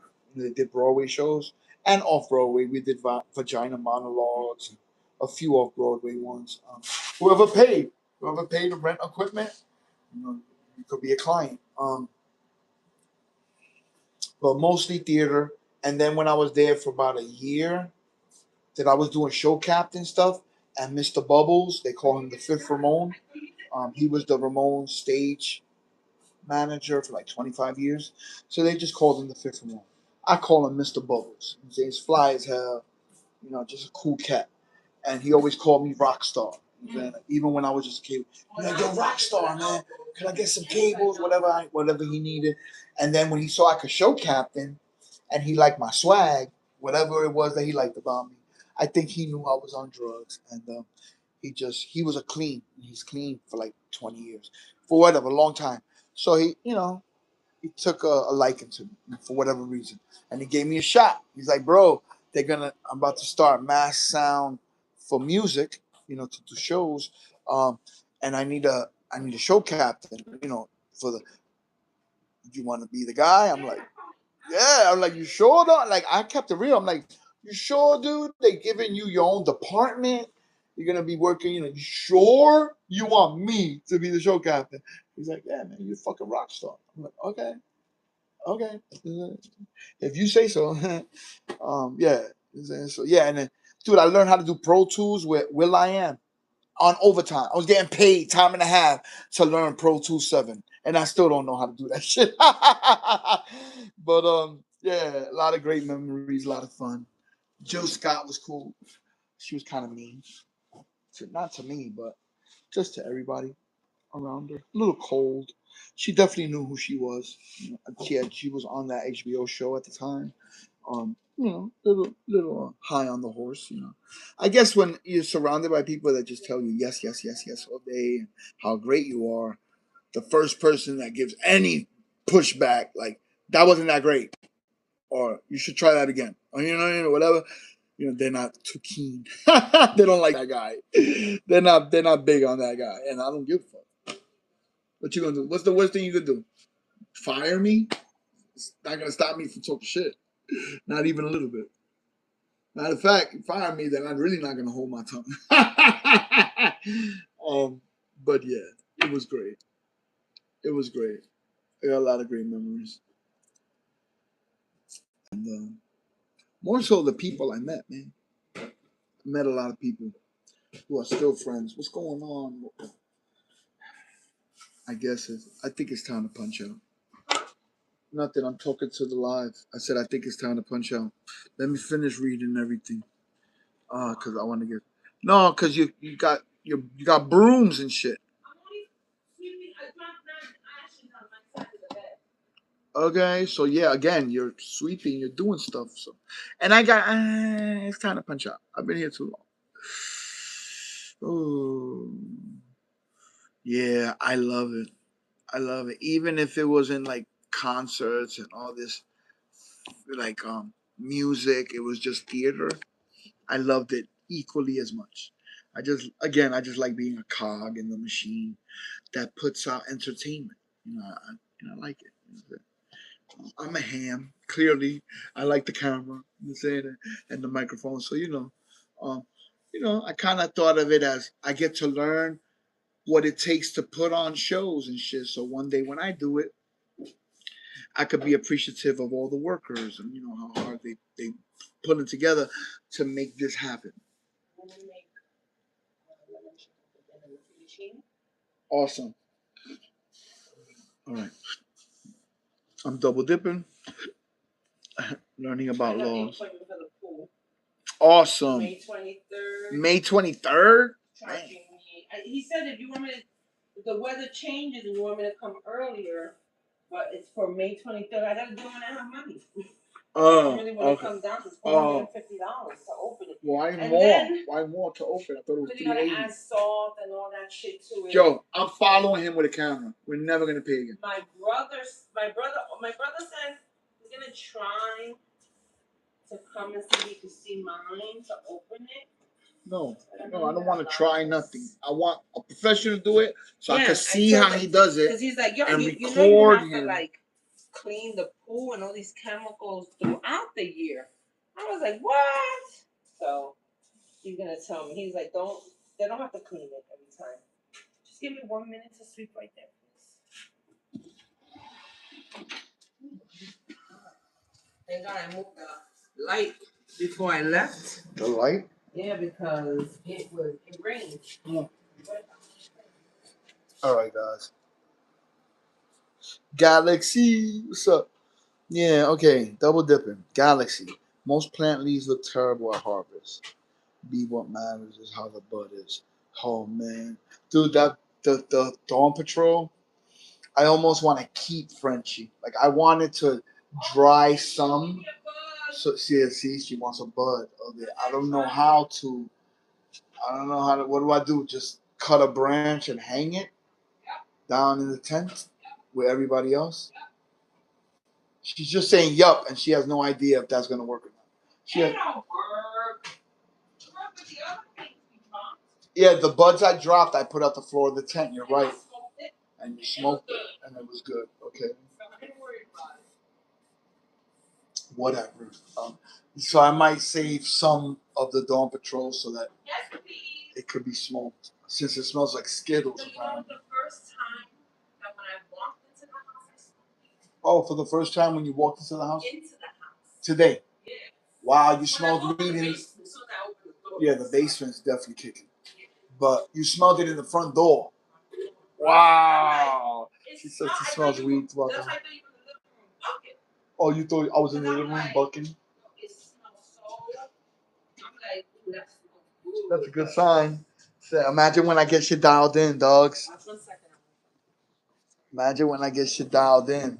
Everything optimal. I feed them as good as I can. I hit them with good amount of 700-watt light, at least 80% at the time when they're bulking up. That's when I really want to go hard with the light, when they're bulking. So I'm picking numbers. If that's weeks 4 to 6, where they're trying to get fatter and the best, that's when I'll give them the heat and shit. But I ain't doing that shit too bad. They'll get 50%. They'll get 50%. That's what they get. On a 700-watt light, that should be about 350 watts. That'll be almost the maximum of the 400. No, your PSENJ is not going to be through the roof. It's 5 cents per watt. I did the math. If I have it 100%, it'll be $35 extra a month. So I think it's $35 for 18 zips is way better than whatever it would cost to buy them $200 each, right? Even count the seed, $17 a seed. If it's $170 for 10, $17 a seed, uh, $45 nutrients. You can add it up. It barely makes $200, and you get like $3,600 worth of fucking weed. Yeah, it's a no fucking brainer. It's a no fucking brainer. I don't even think about it. Yeah. Oh, it's too dark to show you anything. I guess we could punch out. We'd look at Frenchie. I know I'm not supposed to smoke cigarettes around them. Hey, Frenchie. How you living, baby? You're a good baby. You're a good lady. I know. It's a hard life. Don't worry. You're a good baby. Hmm. Let's be nosy. See, look, I can walk in here easy, and I got stuff here on the roof. So if this is empty, if I buy a 5x5, I could definitely work in it and use it like a cold room. Pump it with the AC in there, get it to like 45 degrees, and it should be great. All right, babe. Thank you. Ooh-wee. All right, babe. Start dinner. Sounds good. Oh,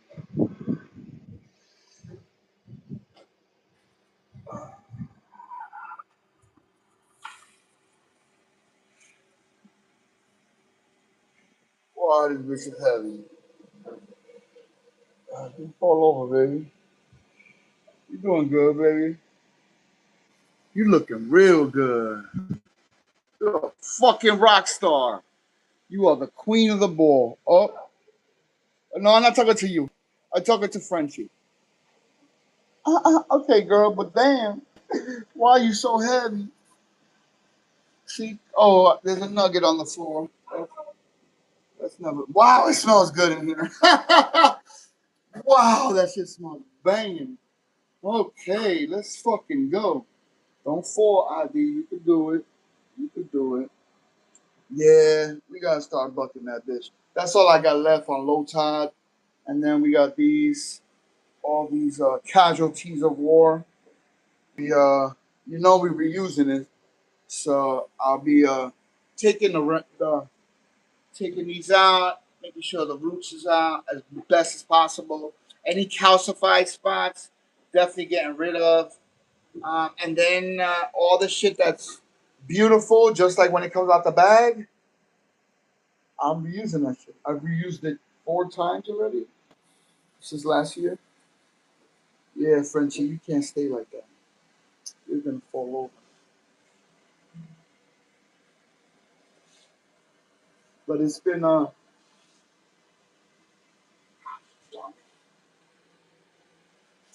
you stay right here.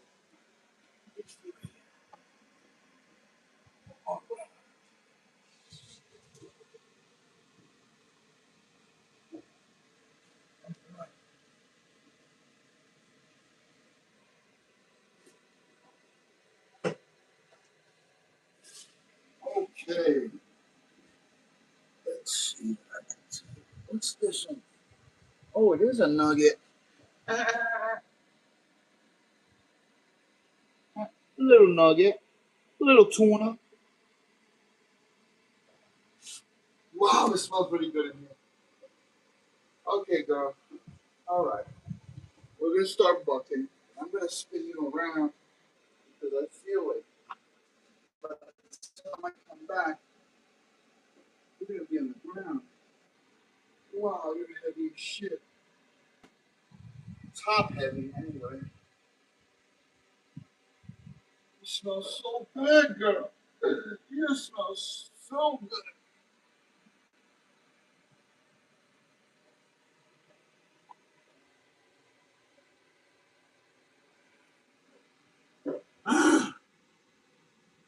Something like that.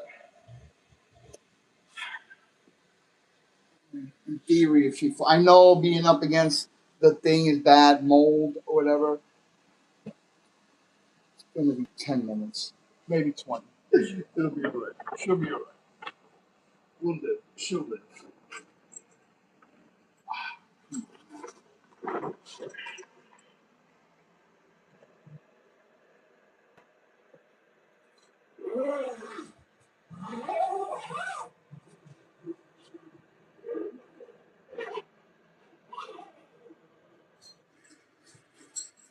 Woo!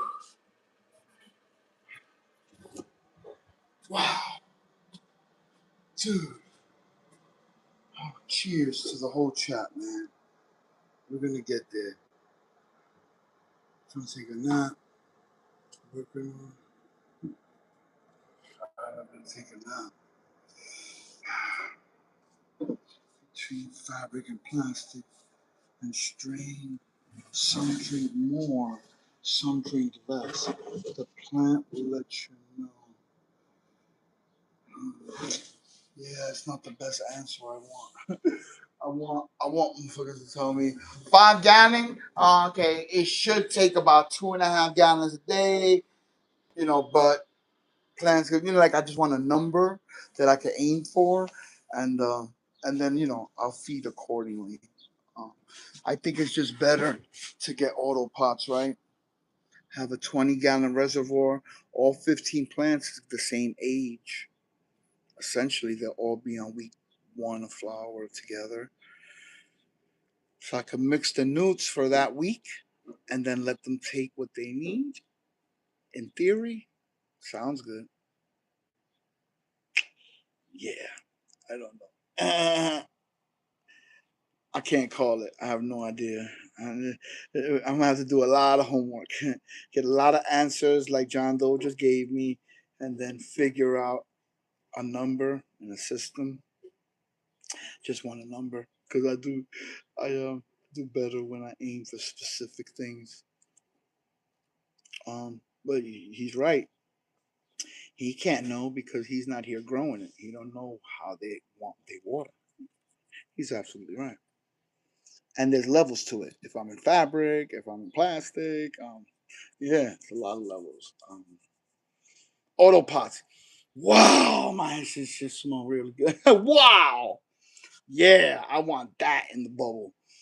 That's what I want, baby. I want that. Yeah, let's start fucking bucking. Let's see where we at. Oh, here we go. Can't you just grow in a lung room? You got the hot air right outside to control. And then I'm trying to think. It seems like it would be easier to grow in just the room itself. Huh. J Pot Lover, cheers, man. You're probably not here anymore. My bad. He's good people, man. That's a motherfucker that knows his shit too. He definitely knows his shit. Um, like we could have tropical trees in Florida and they thrive. Here I would need a tent. So I would just think it would be the same for cannabis, but maybe not. I never grew in Florida. Hmm. I put in 5 gallon plastic pot, 4 to 6 feet plant, 2 gallons. Hmm. Um. Dogs and cars need me to prepare their dinner. Dogs and cats. I'm gonna say your car needs dinner. No, no. ID. This the floater that's making the TR. I have to run my daytime chores before the sun goes down. Thanks for the hang. One love, local. My bad that you're probably gone already. I hope hope you have a great rest of the day. Real talk, and that your animal companions are happy and fed. Upstate grows was really good, man. Steady 74, 10-15 degrees. How many lights? Huh. The idea of fresh frozen is to keep the resin cold so it doesn't stick to the ice, right? Yeah, yeah, I didn't appreciate how important cold was to ice water hash. It's in the fucking name, ID. You would think that, but I didn't appreciate how important the room being cold, the water staying cold, somehow having that water cold without a lot of ice. So that, like you said, the trikes don't stick to the fucking ice. Apparently, Sonic sells ice that they're really little, like they're much better shaped, and it's much better to keep the water cold, but not have big fucking hunks of cube that you end up getting all your stuff stuck to. Oh, damn, local. Somebody invited her to go on a show, but completely blew her off. That's bad form. At least send a fucking email. Here we go. John Doe said the point is to keep everything cold. For you're essentially freezing the trichomes off the bud. Yeah. So like it's not the ice that knocks off the trichomes. It's the cold. That's why we freeze it right away, right? It makes them brittle. So when they're in cold water, especially when you get a vortex going, um, the motion of the water and the fact that it's so cold and the trichomes are already frozen, the heads break off completely. They don't, you don't fuck up the heads, and then you want to collect all that shit that fell off. You could usually see suds in the water. That's how you know you're on the right track. And yeah, I can't wait for round two. It's gonna be a different world. Gonna have my little artificial cold room, and yeah, we're gonna dial it in. We're gonna dial it in. So John Doe says you got to keep everything cold because you're essentially freezing the trikes off the bud to do a solventless extraction or separation using the extreme cold temperature. Yeah, cold is important. Cold is super important. I didn't appreciate. That's why all these people that go to ice, like they were at a lake and they drilled a hole to the lake. Yeah, they don't need ice because that water is literally ice cold. So yeah, that would be a optimal way to fucking extract some bubble hash is to go to a frozen lake bed. The fact that the ice is cold will not allow the trice to stick to its surface. Hmm. I'm trying. I'm not trying to like go against you, bro. But check it out with a teat. A teat. Check it out with a teat. Tent. People freeze the weed beforehand just to help the ice water move the trice.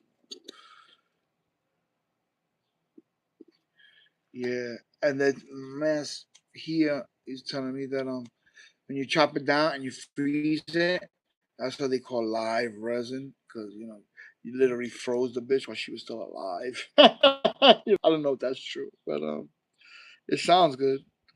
It sounds good. Wait, I get what you're saying, but it's not what you think. Dry weed would probably stick to ice, but you're extracting the trichome, not the plant material. That's why they use the 220 bag. Grumpy, cheers, man. I don't know if that means you punching out or you punch back in. But the one person, all right, there's nobody here, so I'm gonna punch out. Oh, one person came back. Fuck.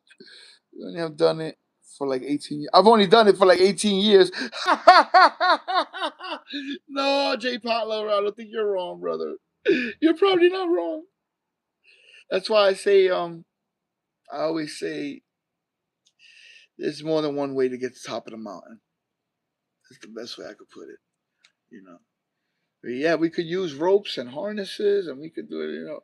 But I could also call a chopper and have it drop me off at the top. Like, you know what I'm saying? There's a lot of ways to get up there, you know? And some are more rewarding than others, I would imagine. Like, you work hard to get up that mountain, you really climb and shit, but I'm sure it's just as pretty if I get dropped off. You know what I'm saying? Yeah, I'm not opposed to quality of life perks. I'm not opposed. Wait. Oh. Uh, okay. Wow. Upstate freezers for 60 days fresh. Cheers. Wow. I did that, but I did it by mistake. I meant to do it the next day or a week later. But when I pulled out the hella jelly, it said December 1st. I'm like, wow, I was really dragging my feet, you know, because I was like excited and scared at the same time. Excited and nervous, and I didn't know. The longer I didn't do it, the more the nerves. So I needed to get that jittery off. That, fuck it, Dad, just do it. You know what I'm saying? Like, that's why when Jeff was like, "Hey, man, you want to do it on Sunday or whatever?" Yup, because I ain't never gonna do it. I ain't never. I'm just staring at all this shit. And yeah, man, he gave me that proverbial push off the ledge, like a mama bird who teaches the baby to fly. Fly your ass or die, motherfucker. Yeah, and he helped me dial in the freezer, and then he passed the baton, THC, helped me do that second run, and I was actually collecting, man. That's where I got most of my stuff on that second run. Yeah, mostly 120, and the good stuff that I got was 120. Really nice color and worlds away from fucking flower rosin. You know, 260-degree flower rosin, really fucking dark. Um, 160, 45, and 25. They all dump the most. And the 160, I think it was, or the 25 had green in it in the water and in the material when the water went away. Uh, my man Dr. Kush said it's because I agitated it too hard. I was fighting all those ice cubes. I put way too much ice. I was all over the place. But I got good learning experience. It was a good. I found out what I needed, what I didn't have, what wasn't needed, what I do need, and I can't wait for round two. Yeah, yeah. I figured 30, 40 times I'll get real comfortable. Just like making butter and shit. I was really horrible at it at the beginning too. A lot of brown gook made it through. I was forcing it through the fucking bag. So, the fats and the lipids and all that shit was, not great. I didn't let gravity just do its thing. I didn't allow the process to work. Trust the process, Adi. Trust the process. So, yeah, you know, I'm sure this is going to be the same. I'm going to need that learning curve. But I got high 7% washers. That casa floor is called agua fresca. Some He-Man shit. Yeah, I got a few good dumpers. That throbber from Ridgeline. Um, I don't know. I don't know what wash is good and what don't wash good. Beyond the stuff I bought that said it's a good washer, like that banana melt.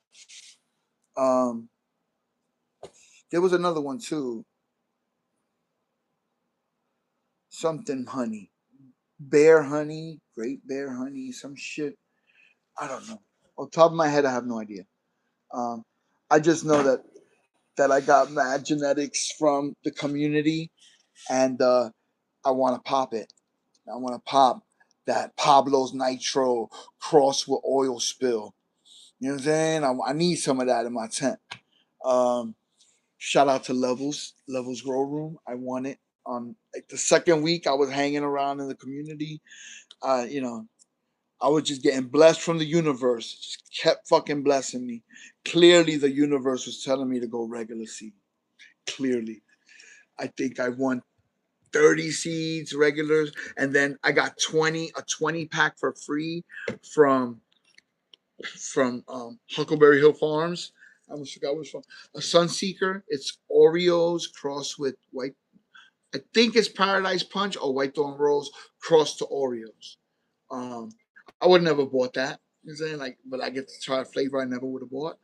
I got a free pack from Mendo Dope called Grape a Gate. It's Grape 8 mixed with Gringo Loco or some shit like that. So, again, I would have never bought that shit. And it's free, so it's good seeds to learn with. I don't feel like I lost nothing.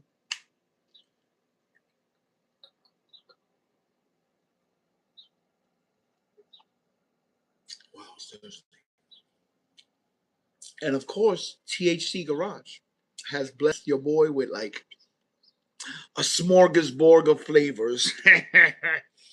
Yeah, I got shit in there with Toxic Red number 14, Toxic Red number 8, Quadruple OG or some shit. 88 Urkel. He called it 88 Predator because it's called also known as AKA 88 Predators because it's Predator something crossed to 88 Urkel, which makes it 88 Predators, also known as. That's a dope name, AKA. That's pretty dope. I didn't figure it out till I was reading the fucking package. Um, he gave me piff seeds, bro. That shit, New York haze. You know what they call piff. They used to call it pepperhead. I say the story all the time. It's not pepperhead. There was another name, pepperhead. It was a mistake. The Dominican dudes that was hustling up there, they couldn't say purple haze, so they said pepperhead. That was the closest to purple haze they could say, and we just repeated it. We didn't know motherfuckers on the train talk about it. Do taste like pepper though. You saying like you motherfuckers ain't no fucking pepper in that bitch. What the fuck are you talking about? Yeah, we're fucking weird. But we was high. Motherfuckers a roll a size of your thumbnail and about as thin. Little joint, this big and thinner than a motherfucker. 6 motherfuckers smoking that shit, and we all high as hell. I see people from California smoking thicker, thick joints, like fat joint, and I know that the weed is as good. And I'm like, what the fuck? Why are they wasting it? But I'm sure they look at New York at 1995, 93, whatever, and they're like, bro, why the fuck they smoking all that paper? You know what I'm saying? Like, why so thin? You know? Why? Because motherfuckers were selling .3s for $15. That's why. Wow. It was crazy. If you want a straight ounce of that shit, it's like $425. I mean, my man might give it to you for like $380 if you buying like 6 fucking zips or some shit. But yeah, I wasn't tapped in. Like I ain't had Branson on speed dial. I had the street. I had the street connects that I knew. As a Jersey kid, you know, I'm outside the loop. I'm not really from New York. Um, there's levels to it. I used to go to a place named Mr. B's in Lower Manhattan, and those were nickel bags that I could make 3 dime bags in New Jersey for. We would go smoke, have free smoke, and triple my money. So if I spend $5, I make back 30 or whatever 20, and I smoke a dime. Yeah, that's good. If I went and I bought 10 bags, I get a new pair of sneakers or something. That's what really in my project where I grew up. You would do that with cocaine, coke, because that's what we were known for. Our projects is known for cocaine. Even in the late '70s, before crack, motherfuckers had Ready Rock. They had, that's what my project is known for. So like when I was 12, I seen my man Ronnie cook 80 grams in a microwave and shit. Motherfuckers like, yo, you're gonna waste it. Relax. You fucking with masters right now. And yeah, that whole so like if you ain't have money, you go to your uncle. In this situation, he went to his uncle who had stuff. He had product, and he got grams of it. So he'd be like, "Yo, for $20, let me get a gram," and then he could make 2 or 3 clips, whatever you make out of that gram, bag it up separately, and boom, you got $200. Whatever you got some money to get some sneakers and some clothes or whatever. You know, we're simple cats when you're little. You just want to look nice. We from the gutter. So, we live in the gutter. Nobody got money. Everybody's on welfare. No one has hope. Yeah. So I want to look like I'm a preppy kid from fucking Scottsdale. I want to come out of my house with a pink shawl wrapped around my fucking. I used to dress crazy. Definitely don't look like I was in the project. You know what I'm saying? But yeah, that's the whole point. I'm not gonna let my surroundings dictate how I'm gonna look, how I'm gonna feel. Say I want to be fly. I want to look fly. I'm gonna do that. Fishing motif. A lot of fishing, polo fishermen, um, sailboats, nautical, or type shit that got nothing to do with bricks and mortar. Shit that got nothing to do with crack cocaine. I definitely don't look like I belong in there. But I was chilling. I look fly. And that's all I really want. Just want to look fresh, hide the ugly. You know what I'm saying? Like, again, I could get into the mental gymnastics of it. I know why. I'm not crazy. But I'm a human.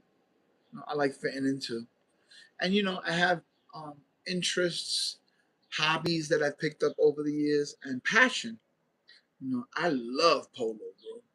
I am a Ralph Lauren enthusiast. Like, really. Keychain, my wallet, every cups in my house, the towels, the bed sheets. I'm a fucking insane person. I am a low life. Polo is my life. But it's like a double entendre. Low life from the gutter.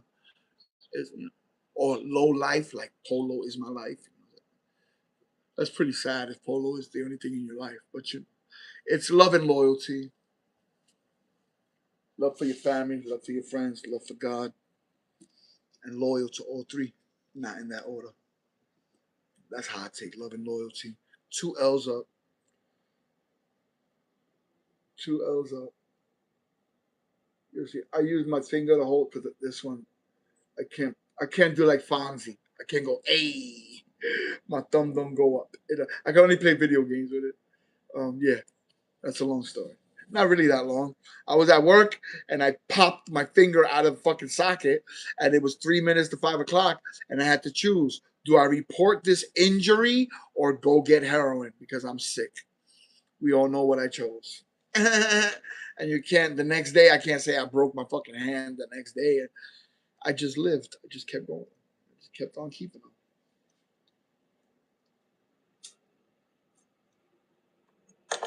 And that left me with a thumb that I can't put up.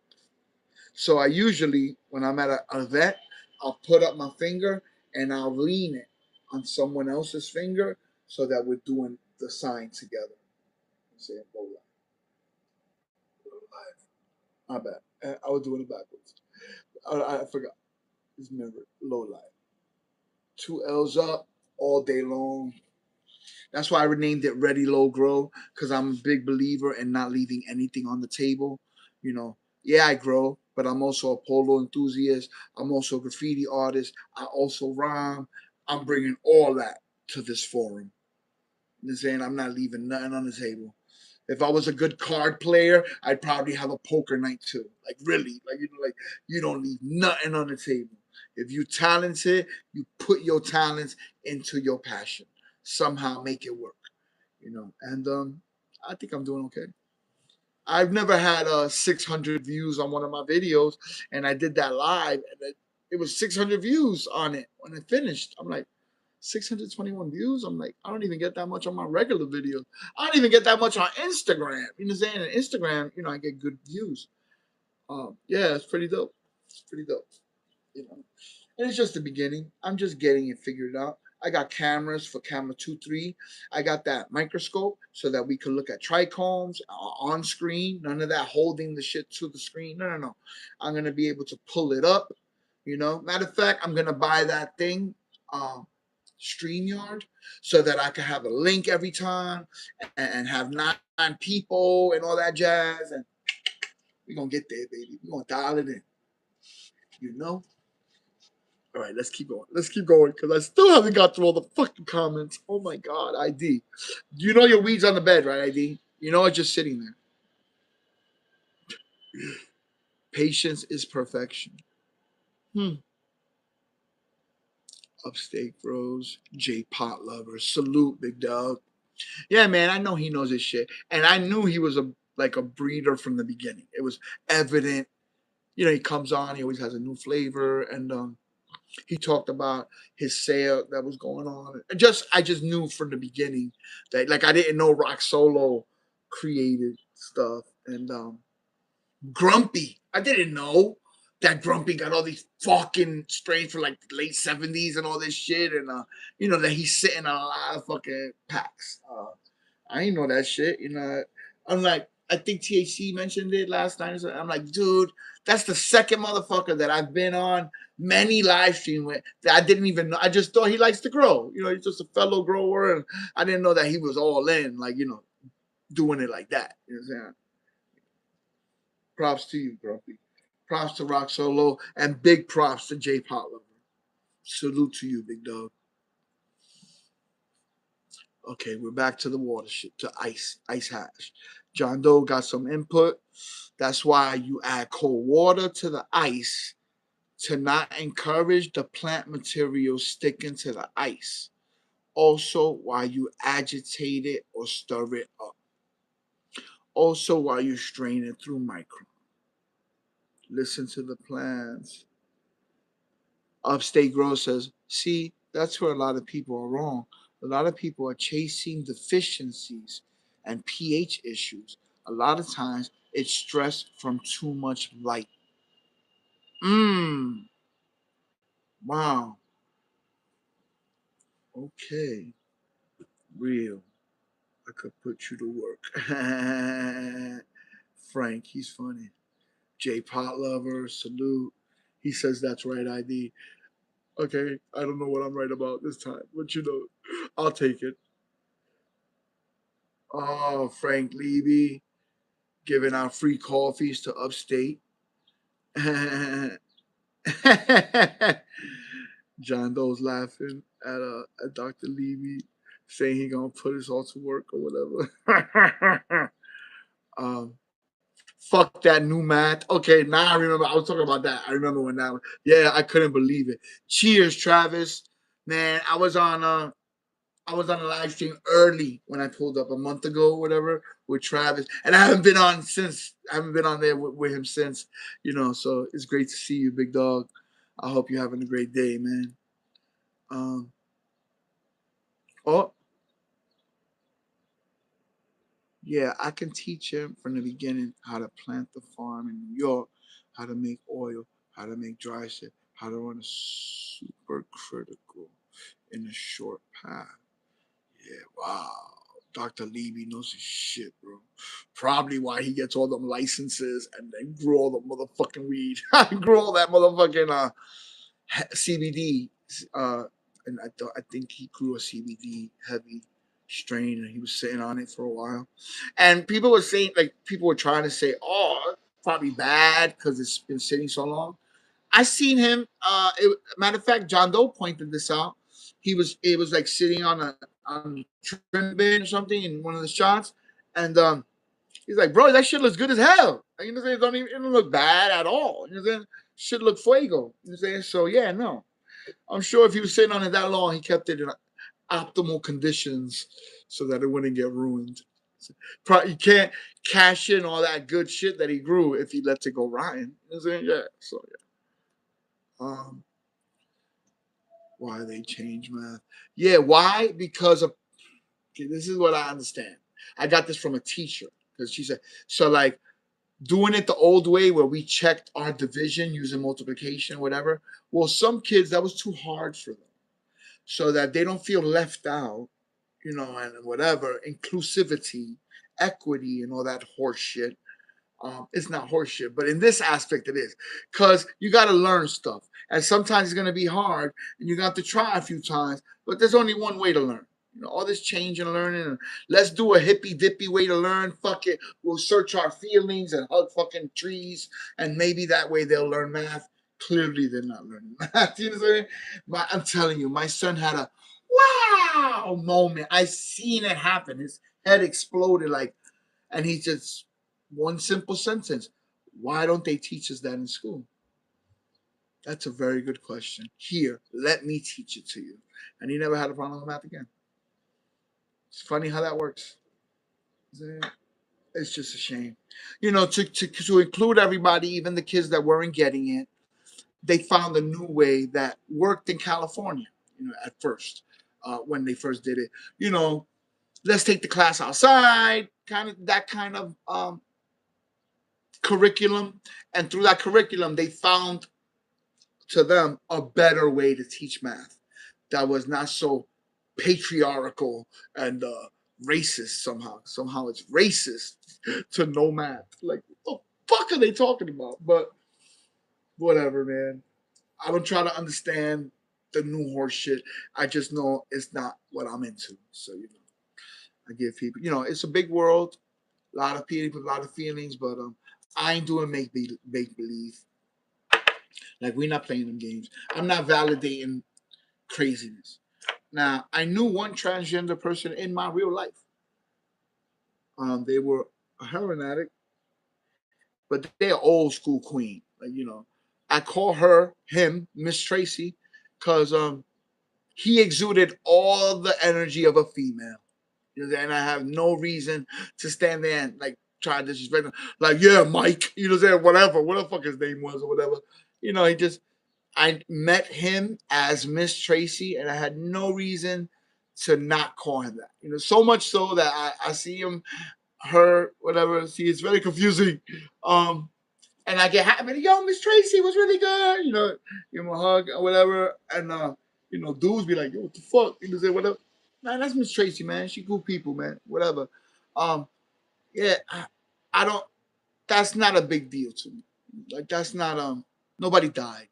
Saying I didn't feel like she was 3 year old who said I'm a princess and you got to call me a princess at all time. Like she ain't do none of that. It ain't none of that. It's just you know that's the old school queen. She was openly gay in the '60s. You know what I'm saying? Like you know late '60s into the '70s where you got beat up in the hood for even being a little gay, let alone having a husband, you know, whatever, living an openly gay life, you know, yeah, that's bravery on a whole other level. It's the same reason I like Jim Norton. You know, when Jim Norton was on Opie and Anthony and he started talking about sucking his friend's dick under the fucking porch, I'm like, what the fuck? That's some brave shit, bro. Not that he put a cock in his mouth, but that he said it on the radio. And because what's the hood about? Keeping it real. You know, what's more real than motherfucker was playing Monster Rain? Like, yo, what the fuck was he doing? Yeah. And I like Jimmy. I think Jimmy's funny. You know what I'm saying? He's a little bit twisted. I'm a little fucked up in the head. And again, he likes what he likes. Who am I gonna tell him that he's not allowed to like, chicks with dicks? You know what I'm saying? Hey, that's what you get. Everybody has a wave. That's his fucking wave. I just know that he has a good energy. You know what I'm saying? He's funny, I like him. He seems like a genuine soul. You know what I'm saying? And I like again, I'm really into like so since I was young, I like rapping. And a big thing about rap is being genuine, being true to yourself, not perpetrating a fraud. You don't rap about shit you don't do or you don't live. You know what I'm saying? If you're a good storyteller like Nas, who didn't necessarily tote guns, but his friends had one on the dresser and whatever shit he saw out his window, man, he's a poet. He put his life into song. That's it. That's awesome. You know, but when a kid from the suburbs is making drill songs just because he can, like he can sound like motherfucker, you don't live that. What the fuck? Like yeah, I don't like that. I don't like perpetrating fraud. I'm very into keeping it real. It's very simple. Just be true to yourself. Like Anthony from Opie and Anthony, he's a little he doesn't love the black man. Like but I get it. He got jumped by black kids his whole life. Got picked on. You know, um, he's being true to himself. It would be disingenuous for him to get on the radio and be like, "I love all black people," when most interactions that he's had with them, in his experience, were negative. You know what I'm saying? At least he's being truthful to himself. I'm saying, like, again, if hip hop is about being authentic and the hood is about being authentic, then how much more authentic than you be than Anthony and fucking Jim Norton. Not really Opie. Opie is a whole other cause. Fucking Opie. But, I was rooting for Opie, bro. They were second only to Howard Stern. He would talk a lot of shit about Howard. I kind of thought, hey, when he goes alone, he's gonna be a force to be reckoned with. You know what I'm saying? And then he does my mom. Sorry, mom. I'm talking to my